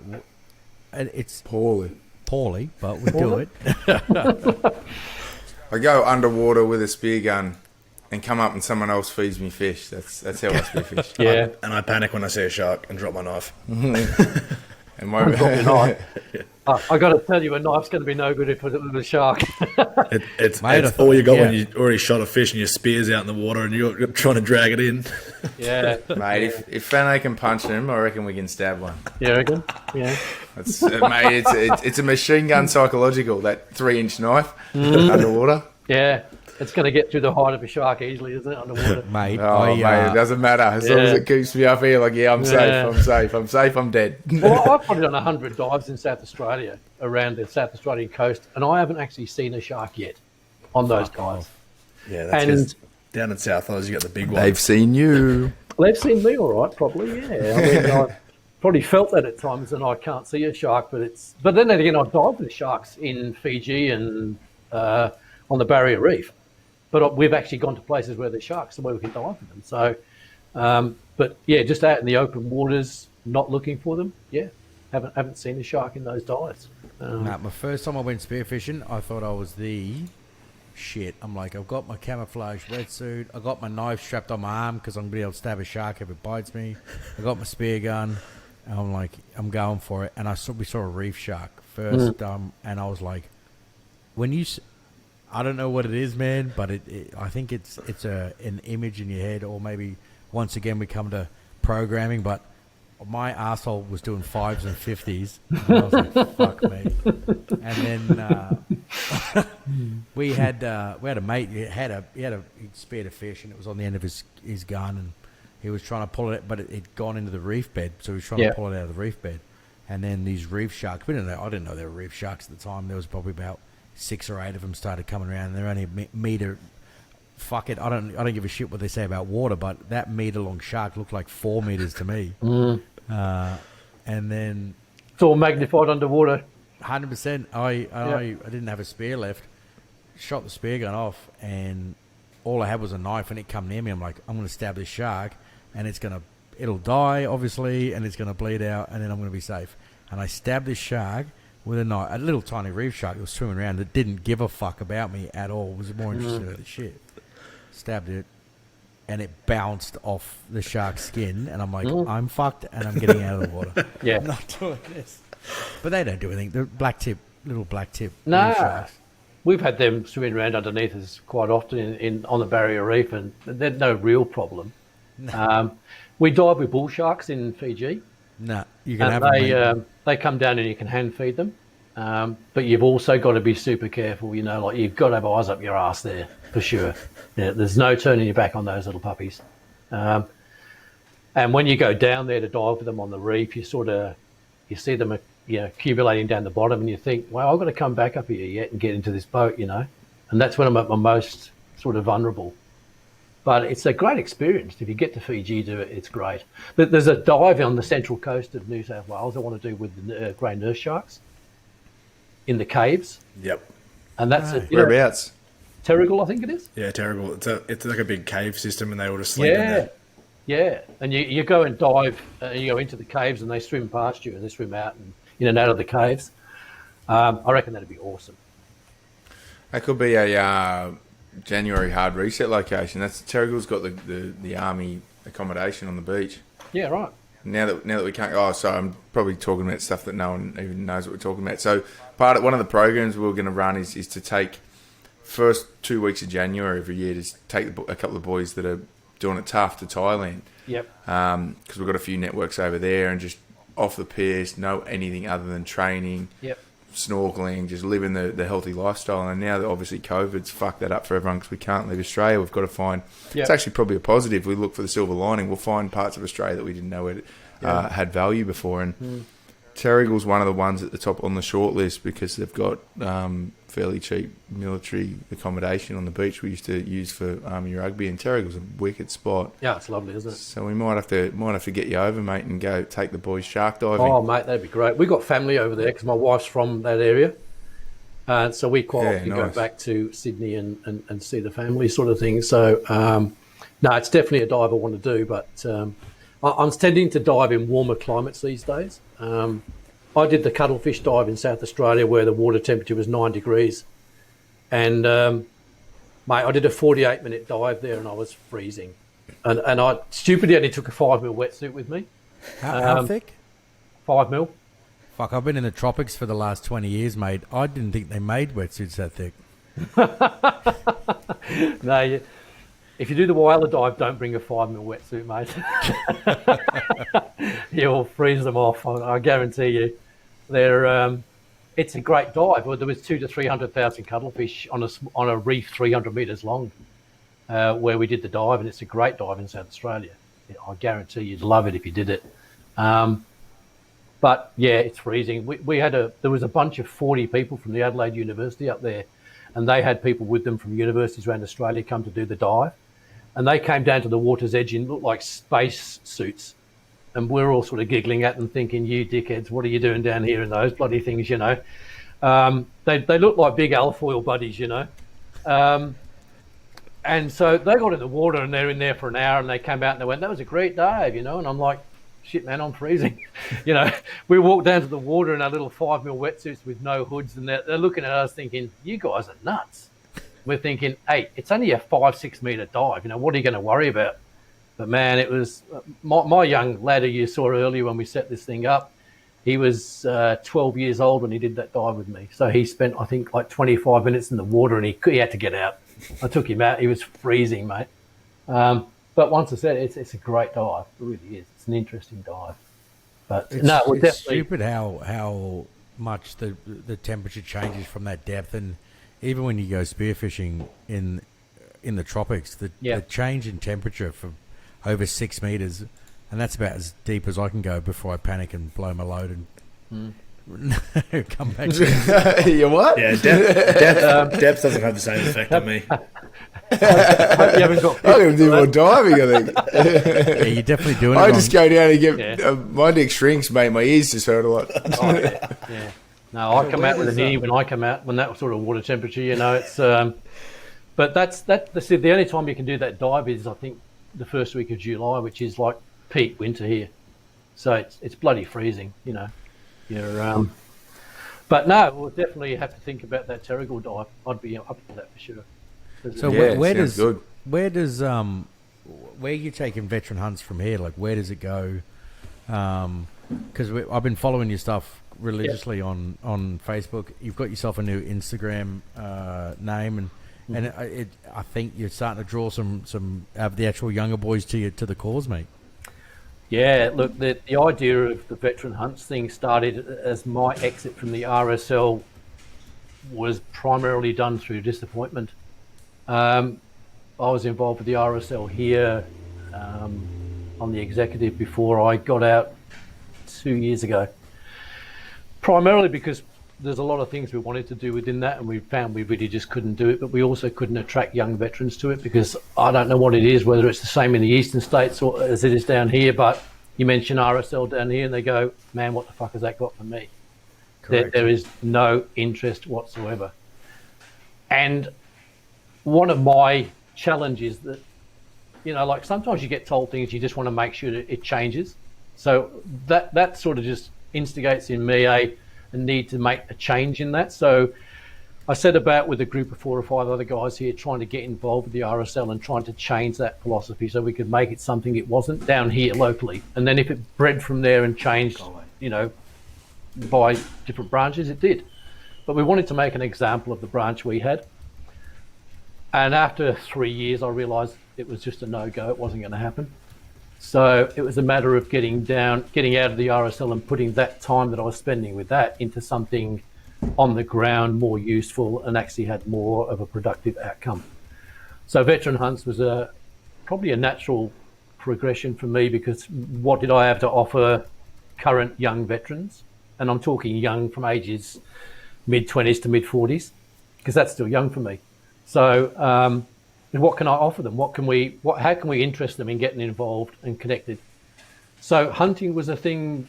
I was having dinner with Matty Williams last year at Land Warfare down here in Adelaide, and Mark Donaldson was there at the same time. So we went out to dinner after that. We just sat there having a chat, and I just said to them, I've got this idea of a concept with veteran hunts where I think I had the name then. I just used the name, but it wasn't the name. And I said, okay, I'm thinking of starting up a veterans group where veterans just connect, and we'll see how many of them are hunters and they want to get together and go hunting together. And so it started there. The concept was to try and get a few guys connected and just see whether we were going to end up with like 10, 20, 100 or whatever. We never expected to get 100 guys connect with this thing, and because we had no idea on how many veterans or young veterans are hunters, and how many were existing hunters and how many wanted to learn. I think now we've got something like 1,200 people over the 2 forums that are connected to the social media. And that's a surprise. I mean, especially with the Facebook thing. Where does it go from here? Hopefully connecting more veterans, but not just Australia-wide, but worldwide. Integrating them into a hunting ethic or program where we teach them conservation-based hunting. So they can understand the whole principles of conservation-based hunting, so they can have a purposeful recreation where they can connect with veterans. So it's multifaceted. They get the connection that they need with veterans and the lifestyle that they're used to, but they also get to take on a new purpose in life with their recreation and try and do something good and learn something in the process and get a lot out of it and hopefully enrich their lives. I mean, as most hunters I've always known, veterans or not, they always say hunting and fishing and all the outdoors pursuits have always enriched their lives. So it's a matter of trying to share that with them, and if it can help them and they get something out of it, that's great. We've all had friends that have passed away and committed suicide. I've had not too many friends do that, ex-military. And it's something that I don't want to see this young group of veterans go through, because a lot of my mates were Vietnam veterans. I missed Vietnam by 2 years, but a lot of my older mates didn't. And so I've watched a lot of them go through the trauma of no support, what happens in their life, losing too many of them. and I don't want to see young veterans from Timor, Afghanistan, and Iraq go through the same problems later on in their lives. If we can enrich their lives and make their lives easier and better, we might stem some of the problems that we've got now. So that's the reason behind it, mate, and hopefully where we can take it. Yeah, Mate, that's... And I think getting people into doing hard shit again, and be like, mate, we're humping in 12 Ks, we're going to go shoot some, it's going to be shit cold, and the shared suffering, all of the similar things that happen, but then there's mateship at the end of it. Yep. Mate, I think it's a phenomenal thing, and I think it's going to take off. Like, you can see it in America, the bow hunting scene's going phenomenal. The hunting for food scene is astronomical, and I think perhaps maybe we've superseded vegans by just going and saying, hey, we're going to take things from food to table, and in the process learn some skills, do some hard stuff, and help some people that need to help. Yeah, it's a phenomenal program that you've got going on, mate. Yeah, thanks, mate. It'll develop as it started off with simple ideas, but it was always, we started the safari business back in the 90s the same way. We started off with nothing. How do you build a business with no money, just ideas? And where do you go from there? So the plan and the model was already there with veteran hunts. It just had to be redone again with that concept in mind. We started off last year with no money, no contacts, because I'd lost all the contacts in the industry. Still had a few, but nothing compared to what I used to have. So how did we provide what we can provide? And like, it's growing quite well over the last 12 months. We've got some great options that we haven't been able to use yet that we'll be able to show people next year. But in the end, it'll grow. I mean, I'm fascinated and I'm proud of the fact that the people have got involved, the amount of people at the moment, because as I always say to people, it was my idea and my concept, but it isn't my program. It sounds corny, but it's everybody's program. No, mate, we're right in your block hole, mate. Yeah, it's right. Yeah. It's everybody's program. Everybody that joins that program and adds to it makes that program better. So, you know, I'm not that many years away from going, I want to turn this over to somebody else. And I've already got young blokes here, young veterans that want to actually take over this. And it's a matter of building it and handing it on to them and saying, go for it, guys. This is the concept, this is where we're heading, and just drive it. And there's some really good young fellas here that are existing hunters that are veterans that have jumped on board.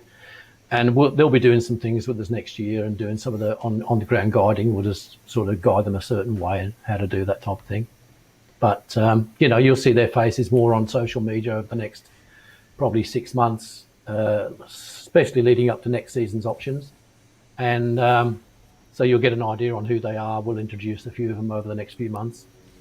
But, yeah, it's growing. It's getting interesting. My wife, I never thought she'd be interested in this, but she actually says to me when we come back, when's the next hunt? And she's not a hunter, and she's getting engrossed in this thing to the point where I think she's actually enjoying it more than I am. She's taken on the photography and video role of it, and she's gone and done courses so she can do that better. So she's jumped straight in, you know, feet first into this thing. And it's made it easier for me to continue on and spend as much time as I do doing it, because, you know, when your family's there doing it with you, you feel less guilty about the time you spend doing it. So it's made it easy. So, you know, a lot of credit goes to her as well, you know, like whatever it ends up being. But just, she'll often turn around to me so far and say, oh, look at the smile on these guys' faces. That's it, man. That's what it's all about. You know, it's, there's nothing more rewarding than that, than and the reason for carrying on and doing it and making it bigger and better, and more opportunities, is the fact that I've already had guys turn around to me and say, thank God you started this. I really needed this in my life. And that's tremendous. That's what we do it for. That's exactly. I think it's a one-stop shop, mate. I honestly think it's a one-stop shop, teaching people, challenging themselves. Yeah. Yeah. There's been have you had much work with with Adam Greentree and that sort of whole the scene there? I don't know Adam. What's he do? Hunts. Adam. He's kind of known. He's a social media figure. He's it's probably Australia's most social media known hunter. Yeah. I mean, outside of that, I don't really know what he does. He hunts animals and eats them. But other than that, You got to understand, guys. I'm probably a social media novice. I got dumped with the social media aspect of the RSL when we took over from the Vietnam veterans, and we said, look, we've got to modernise the RSL. And none of us wanted to do the social media side of it. And they all looked at me and said, you do it. And I went, whatever. I didn't know what Facebook was. I didn't know what Instagram was. And that was probably 4 or 5 years. That sounds like the RSL. Yeah. Hey, we need a social media manager. Let's give it to the bloke who's never heard of it. Yeah, that's right. Yeah. And I was probably the best candidate out of all the terrible candidates. And so I said, look, they actually don't think they said, you do it. I said, look, I'll do it. I don't know. Have you got a phone? Have you got a phone? Well, you're one step ahead of us. You better run it. I said, look, I'll have a crack at it. So, I took over that side of it, and that was it. It sort of started from there. But apart from spending time on social media watching other people do things, I just don't have the time. We run a full-time business, and that keeps me flat out. And any time I used to have, I don't have now because Veteran Hunts takes that up. And then there's some family time and friends time to throw in there as well when we get the opportunity. So to sit there and watch, unfortunately I have to say it, podcasts, and things like that, I do not get the time. People will say to me, hey, did you catch up so-and-so's podcast? And I went, no, I've got no idea what you're talking about. Yeah, well, there's only really one good podcast to listen to, mate. There when is. You're on it. So. Having said that, I was listening to Joe Rogan and Steve Brunella while I was waiting for that'd be the one I'd listen to, mate, over this one. Yeah. And I was listening to that for about half an hour before we come online here, and I thought, let's have a look at a podcast. I think I've listened to a couple of Bram's podcasts with good people. I want to catch up Dino Parkinson's podcast. He's got a second one coming out. I think that came out last night. Yep. I want to have a look at that. So there's certain things that I will find time to look at, but generally speaking, do I search stuff out to see? It has to be brought to my attention, and it has to be more important than what I'm trying to do right now. And realistically, work and VHA, they're the two important things. So they've got to be pretty important for me to drop that and sort of change my focus. So, mate, well, I think it's going to fucking blow up, mate. I have absolutely no doubt, and we look forward to working with you in the future, mate. Definitely, 100% after COVID. Yeah. Hey, guys, I've got to ask you, is the Stomp happening next year? Yeah, mate. So, actually, good segue. All right, I've got to throw some big plug out. Because this actually links into hunting. One thing I'm kind of learning to do at the moment, got a bow, never been bow hunting. It's coming. I think I've said this the last 4 podcasts. It'll be coming next week. Still hasn't turned up, but it's on its way. All right. I really want to put emphasis in to Swiss 8, like putting programs out, teaching people how to get in touch with people like yourself, to get involved in hunting, the people who want to go out there and hunt their own meat, and then to go, because at the moment, like we've already touched on, there is a big farm-to-table movement going with kind of celebrity chefs and high-level chefs. Yeah. And I think we need to move it away from farm-to-table to go and source your own meat, game meat, and then learn how to cook that properly. Yeah. And that's kind of the closed loop that I'd love to kind of promote to people. And hunting your bag, plug into what you're doing, perfect. And all the way through to cooking, we're going to get big on the barbecue kind of space. We've got this campaign kicking off for Remembrance Day. It kicks off next week, actually. We're going to run it for a month, and it's called A Barbecue to Remember. Yeah. And it's kind of all the RSLs have got behind it, like federal government's got behind it. It's going to become an official Remembrance Day piece. And it was kind of a simple thing to put together, because the barbecue is the old-fashioned campfire. It's like people used to come together around the campfire, tell stories, talk shit. Blue-collar, rough-around-the-edges dudes would come together around a campfire. And now that's kind of faded away, that we all live in cities. So the barbecue, especially for Aussies, the barbie is the spot where blokes can come, hover around, talk shit, have a beer. Kind of, that is their shrink. You get the boys together, and it's like the old-fashioned barbershop, like the boys hanging around a barbie. Yeah. So if we can go, and I see great value in hunting, if we can close that loop and go, let's teach people how to hunt, source their own meat, kill it, butcher it, have a barbie, bring your mates in, Yep. show people, I don't know, toot your own horn that you've provided for everybody. That's a good start too. And then just have a few beers and talk shit. Yeah. I can't even remember what I was going to do with this. I just, as soon as I saw the opportunity to plug the barbecue, I was like, yeah, just get on it. We're talking about the stomp, mate. The stomp. So next year, this Remembrance Day, I'll get to the stomp in about 45 minutes. That's all right. I've deviated a few times during this potty soon, so don't worry. Oh, but as soon as I get excited, mate, I forget completely what I was talking about and I go down the rabbit hole. So this year it's all about the barbecue because COVID kind of killed the stomp for us. And next year we're definitely putting a stomp together in some form. We've got a bit of a plan in motion coming together as soon as DVA signs some checks and help back us in this program.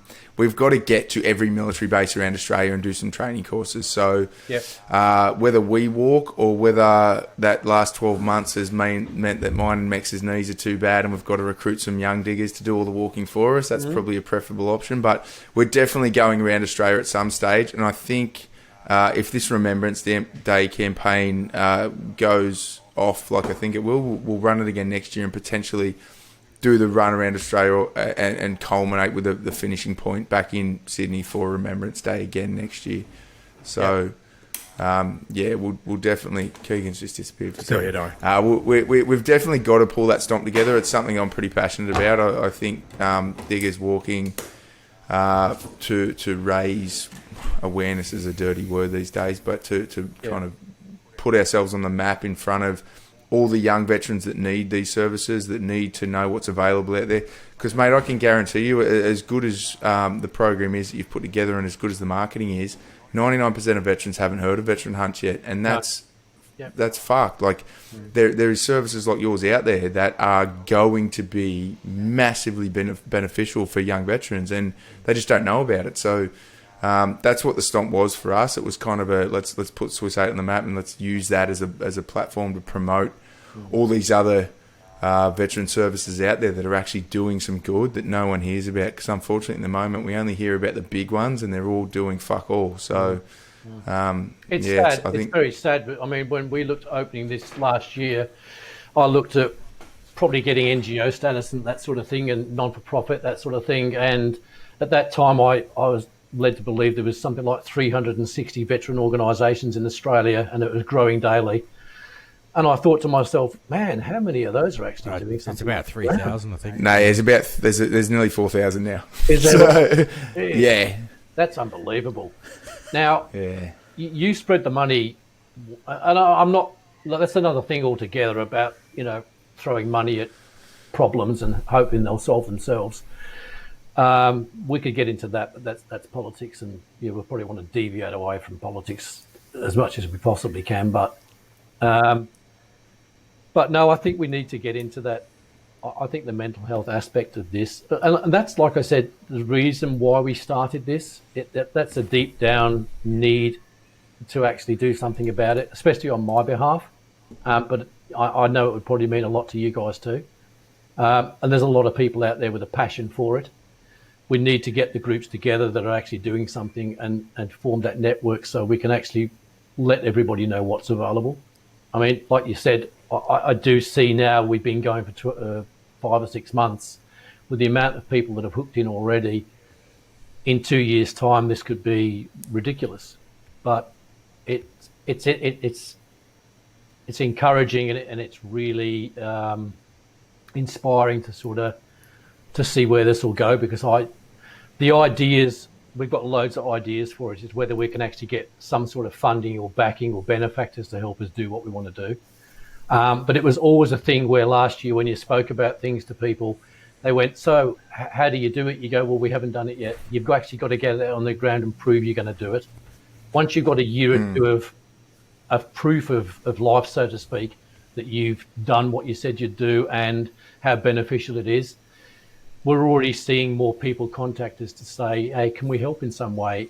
Hopefully because we don't have any way of funding this any other way than that. So it's virtually... Yeah, mate, I 100% agree with you. Like the concept of if you build it, they will come. That is the best way to lose a fuckload of money when you start a business. But in the passion project space, in the kind of which we're in, it's the only way, because you can't go to big investors, you can't go to government and pitch them with an idea and go, hey, back this idea, because they're getting hit by ideas every day, and most of them are dog shit, and you just kind of have to do what you've done and back yourself and roll it out, and then eventually now you've got the runs on the board and you've shown that it works. And whether you're listed as one or not, the Veteran Hunts is a mental health organisation. Like, identity and purpose are two things missing when everyone leaves the military. And you teach someone how to hunt and find their own food, that is a purpose-driven project. So, mate, I think it's fantastic. And as far as funding goes, we've got fuck all money as well at the moment, but we have got some stuff in the pipeline that we're going to find ways to fund these monthly projects next year. So, definitely, when we can come together and put some planning together, we'll come up with ways to fund whatever your program costs. We'll pull the funding together to run at least one, hopefully two a year, because I want to go on a big hunting trip at least 2 times a year, and I'm sure there's hundreds of veterans out there that want to come too. So that's a good enough excuse for me. New Zealand, actually, up into those frozen peaks, and I want to climb you around the place. You'll love it up there. Stuff. You'll love it. Yeah. Well, we actually took a couple of boys, a couple of veterans and a couple of RSL execs up Kosciuszko last week. Yeah. For the same reason, the weather was shit house, yeah, and it was to take them up there and do something that was at the time completely fucked. And everybody for every minute of those 8 hours wanted to be in a hot shower in front of the fire. But like Mick said before, shared suffering is what brings people together. Oh, it bonds people. Getting 10 dudes and sitting in a warm room and watching Netflix for 8 hours, no one's going to bond over that. No. But you go and put them out in a place where, no shit, and I don't want to over-exaggerate this, but we had about 30 metres visibility because it was the world's shittest day that we went up there. We're lucky we had a dude with a GPS who'd actually plotted nav points. Without him, if someone walked off... No shit. If someone walked off too far or someone dropped... we would have lost blokes on Kosciuszko. That would have been an embarrassment. We would have had to shut up shop. Swiss 8 would have been done. Just because of shame, mate. Just because of shame. But no shit. It was when we got to the top, we had a mountain guide. One of the boys, Gaz's dad, used to teach the Threadbow rescue guys. Mountain rescue, yeah. He by an accident of losing car keys had to come down and go with us, and he loved the opportunity. If he wasn't there, I think we would have been in a world of hurt, because we got to the top and he's like, boys, like it's currently blowing 140k an hour winds, and with wind chill it's about minus 30, and we'd prepped for like a mid, like, what is it, coming into spring. We didn't take supplies. We took fuck all with us, and we're like, it's cause. And even the night before, sorry, I'm getting excited about a story again, so you better pull me back on track. But the night before, the bloke who was going to navigate had his GPS and he was plotting coordinates. And I went up to him, I'm like, mate, it's Kosciuszko. There's a footpath and fucking road. There's street signs the whole way up there. We got 20 metres off the top of the last chairlift, and I looked around, I couldn't see a thing. I'm like, I think we might be in trouble. And no shit, the whole way he's just checking his GPS every 50 metres. Gold. But that kind of stuff, like going out, doing it a bit tough. Yeah, that's what brings people together. And every single person, especially these blokes from the RSL, the execs that weren't vets, they at the end of it, mate, it was emotional fatigue, but they came up and they're like, that is the best thing I've ever done. Yeah. And that's what a lot of veterans are missing when they get out. That excitement, the fun stuff, doing tough shit with your mates who like have got your back. I think that's... Oh, look, that's some of the best times hunts. we had with guiding was when somebody would bring along a child and we'd take the child out hunting for the first time ever. And it's a bit like what my wife said about watching people at the moment now with a smile on their face when we're out around the campfires. It's watching the kids with a smile on their face when they're successful for the first time in their life doing something really different, really outside the box. And that is amazing. Like, we used to take groups diving, and then it was the kids that you always watched because they were the ones you got the most enjoyment out of watching their faces doing something when they came back up. My boy did his diving course at 12 years old. As soon as he was old enough to do it, that was the minimum requirement. He had to be at least 12 years old. So we got him into the water and he went and did it. And I think that was one of the things that actually established confidence in him at that age more than anything. I always look back at that time and go, wow, that changed his life. Because the last dive we did with him, the dive instructor said to him, and I went and dived with him as just to be there, but the instructor took him on the course. And she said to him, "You don't have to go in today. It's a shit day.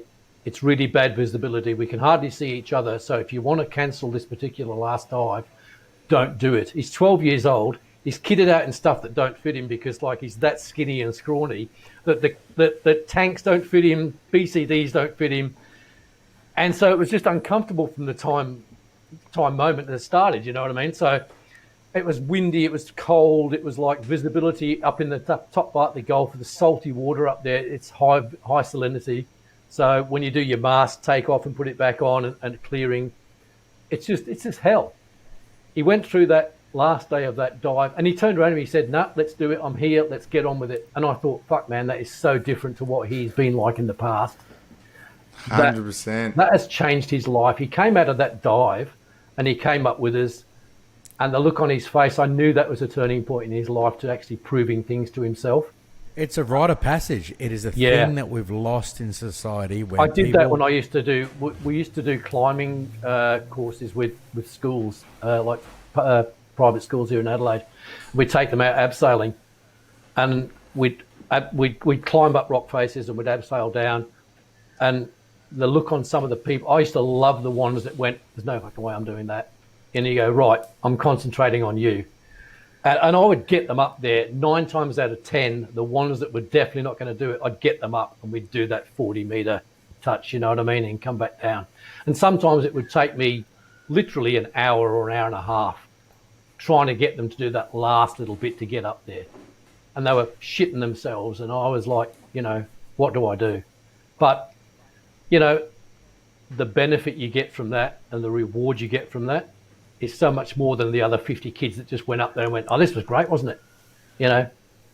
Just that 100%. 1 or 2 that you really have to put the effort in to get them to do it. And it's almost like you've got to take their hands and put the next hand up, you know what I mean? But but they're the ones that appreciate it the most at the end. Like you said, Jacko, the bloke, he probably hates me talking about him. He's a young bloke. He's a marketing manager from Campsie. He came with us 200 metres up the hill. He was gassing. Like, where you go for a run, the first couple of 100 metres is the worst. So that's when you start to feel it, and then your body's like, all right. I don't remember runs. That's a long time. Yeah. But he's like, "Mate, I don't know if I'm going to get up there." I'm like, "You fucking are," because we're here with some boys that we're not going to say no in front of. Yeah. And we got a spot. So, like I said, there was the bloke's dad who was a mountain guide. Gaz's dad was helping Jack across, and there was some shit bits. Like we kind of got off course and we're in snowshoes on the steep hill, and we had to traverse. So it's literally staring at your feet because you can't see anything else. It's just left foot, right foot, left foot, right foot. Fuck this, I'm going home. Left foot, right foot, left foot, right foot. Fuck this, I'm going home. But by the time we got to the top, as soon as we hit the top and turned around, you could tell like that. It's a different person coming back down the hill. Yeah, completely different. Oh, those kids that were abseiling, it changed their lives. And little things like that. Look, it might not change big aspects of their lives, but it's the step that they need to take first. And that as soon as they make 100%. That one step, the next step's so much easier, The next challenge is easier. The argument is to learn your internal dialogue, and the negative chat is a piece of program that's been put on top, and that generally most of the time you're going to keep moving forward. So which record do you want to play? Do you want to play Mex's best? Do you want to play Mex's top hits while you're walking up a mountain, feeling good about it? Or do you want to play like sad? It is literally negative chat, and it's whatever internal dialogue is going on in your brain. Most people don't quit, and that's what the movement piece of Swiss 8's about, and all and going hunting, all these things, walking up a mountain. The negative chat that is happening in your brain that tells you can't do things, that is purely your internal dialogue. You'll end up just doing it. You'll just suffer more because your negative mind frame on it. And if you can, and not all people can, and I'm one for it as well, is get comfortable with being uncomfortable and go, yep, identify, here's a negative chat. Here's where I'm going to start talking myself out of it. But unfortunately, I'm going to keep moving forward, so I might as well get rid of this bullshit negative chat. Yeah. Some people are better at it than me. I went through 21 days of selection, and my negative chat was, I want to quit, I want to quit, I want to quit, I want to quit.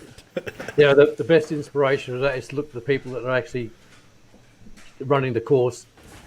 and you just look them in the face and go, "There's no way you're going to make me stop doing this." You know what I mean? That's just Yeah. you take it personally. You pick somebody out in that course who's actually putting you through pain, and you challenge yourself to prove them wrong. And that's how you get over those things. You know, you're like, fuck you, you're not going to stop me doing this. Carry me out. Hate as a motivator. Carry me out. That's military 101. Turn hate into aggression, into motivation. Yeah. But you know, you do. Unfortunately, we're going to unwind that and figure out how to turn that off. Because at the moment, when I'm like, oh, fuck this, it's like, nah, mate, use hate as a motivator. Yeah. The Western world's not ready for all veterans to be using hate as a motivator. Gets real messy real quick. Or hunters. Hunters, yeah. I hate those animals. They're going to die, you know. Yeah, that's not a good look. We've got to keep that under wraps. So, but no, it's next year should be interesting if we've got rid of this COVID thing. Let's hope we have, and we can get together a lot more and plan some things. But there's some big good things in the pipeline for next year. So hopefully we can sort of get them out there and start doing them. We've got good people involved too. So, you know, like, was it you, Anthony, that said you knew Hamish? Yeah, Hamish. Yeah, I did. Hamish is a good guy. He's got his kit all prepared over there in New Zealand. So he's one of the scariest guys I've ever met on the planet. I think we did sub one for him with him, and the guy he's a humble professional, and he's a scary dude, and someone that you'd want his business model and taking boys away to do his concept would be phenomenal, mate. And so I think that going forward, linking up with you guys was definitely a positive, mate. Well, you've got to link up with people that you know when they say they're going to do something, they do it, and they're going to do it well. Collaboration, mate, instead of competition is a motto that we're trying to change in the space. Yeah. Easier to say, hard to do. Yep. And we are fucking moving forward, and we've got two speeds, mate. We're going forward, or we're going forward with punches. Yeah, So that's it. Yeah, it's going to be good, the mate. two most important things when you're trying to do something like these things is honesty and integrity. You've got to maintain those two things at all times. 100%. If you don't 100%. maintain those, if you drop those for 1 minute, you'll lose your credibility. So that they always have to be in the foremost of your mind. You know, like have integrity and be honest with everything you do, and then people will see eventually what you know, where your heart is, and they'll believe if you believe. You know, but you've got to make sure that they understand what you believe. So, but no, you guys have got a great. I had a quick look through your Swiss thing before we came on, so that I could, you know, drill you guys about it. But we haven't had time, so. But we'll talk more about your program and that, because I think it's very useful for everybody that's involved in veteran hunts. Could get a lot out of what you guys are doing too. So it's proactivity, mate, and the object of veteran hunts is give people skills before they want them, or give people a purpose before they want it, or need it, so that they can go back to it and go, well, mate, whatever the reason is, you know, you need to go forward for yourself. Yeah. And they're like, well, I don't really have a hobby outside of the army, or don't have a thing, but that's good to go. But yeah, man. I think if there's stuff coming up, especially let's get you back on the show. Let's do some stuff around if there's hunting seasons coming up, if there's new laws put in, if there's things that happen around the world, you know, you have new programs. Let's get you back on. Let's keep talking it. Let's keep the engagement going, and let's keep your program moving forward, mate. That'd be great, mate. Thanks for your help. How do people find your stuff at the moment? Look, we're actually looking at a website at the moment. We know we've got to go down that path because social media is very fickle. There's aspects of social media, especially when it's integrated with the hunting. You could lose your social media presence overnight, and if we do that, we lose the ability to keep these people connected. So we've got to go down the path of having other alternate means of doing that as well. So we've got to get those in place just in case. It's preparation, just prepare for the worst case scenario. So that will be the next thing that we look at doing. Instagram and Facebook are the two things that they can get in touch with us mainly. And what are your handles on? What's your name on Instagram? So on Instagram, it's Veteran Hunts Australia _VHA at that. And on Facebook, it's just Veteran Hunts Australia program. Both private. On that, realistically, we don't let anybody but veterans into the Facebook page. That's quite a backdoor sort of, well, it's a closed shop, really, to anybody but veterans. The only people we have in there is a handful of service providers or experienced providers. So if we have somebody that are veteran sympathetic, but they can offer us an awful lot of hunting opportunities, and they're people I know with integrity and honesty, once again, we might bring those in. But that's purely to provide opportunity for the guys. And you know, there's no reason why we should be scared of those people being involved. The Instagram one's a little bit more open to other people, like a group of hunters that come in there, or it might be gym people that have the same interests who are veterans or whatever. So there's a mix of people in that. But once again, it's pretty well orientated towards veterans, hunting, health, lifestyle, that sort of thing. And it's restricted to those. It probably always will be. We never knew whether we were going to open it up to the general public. At the very beginning, there was always two trains of thought on this. We keep it purely for veterans, and we see how we can fund it that way. If we fail to fund it that way to the point where we're happy with what we can provide, the other option was to go guided hunts with the general public. And as we do in conservation, you make money from the guided hunts to put into veterans, so you can actually provide opportunities for veterans at a lower cost, or even in some cases free. I know we're wrapping up, mate. If I can throw 2 cents in, have a think about hybrid models, because there is plenty of dudes with money out there that would love to go on a hunting trip with a bunch of veterans. And at the same time, I hear it way too much, and the veterans are like, "Oh, I don't know how to speak to civvies," and it's like, you fucking do, mate. You're just hiding behind the excuse that you're a veteran. Like, and putting together a program where veterans are mingling with civvies with the same interests, like like-minded people, just without the military background. That's a net positive for everyone. It is. So it might be a funding model to run down that one. One of our preeminent sort of ideas within the RSL that we were looking at doing was involving the community. So we actually opened up our RSL to non-veteran members at the same time, and we increased, like, from, I think when we took over, this is how small our RSL branch was, I think there was 12 members when we originally went in, and within about 12 months we had 118 members or something like that, because we incorporated the community as well, and it was about a 50-50 mix.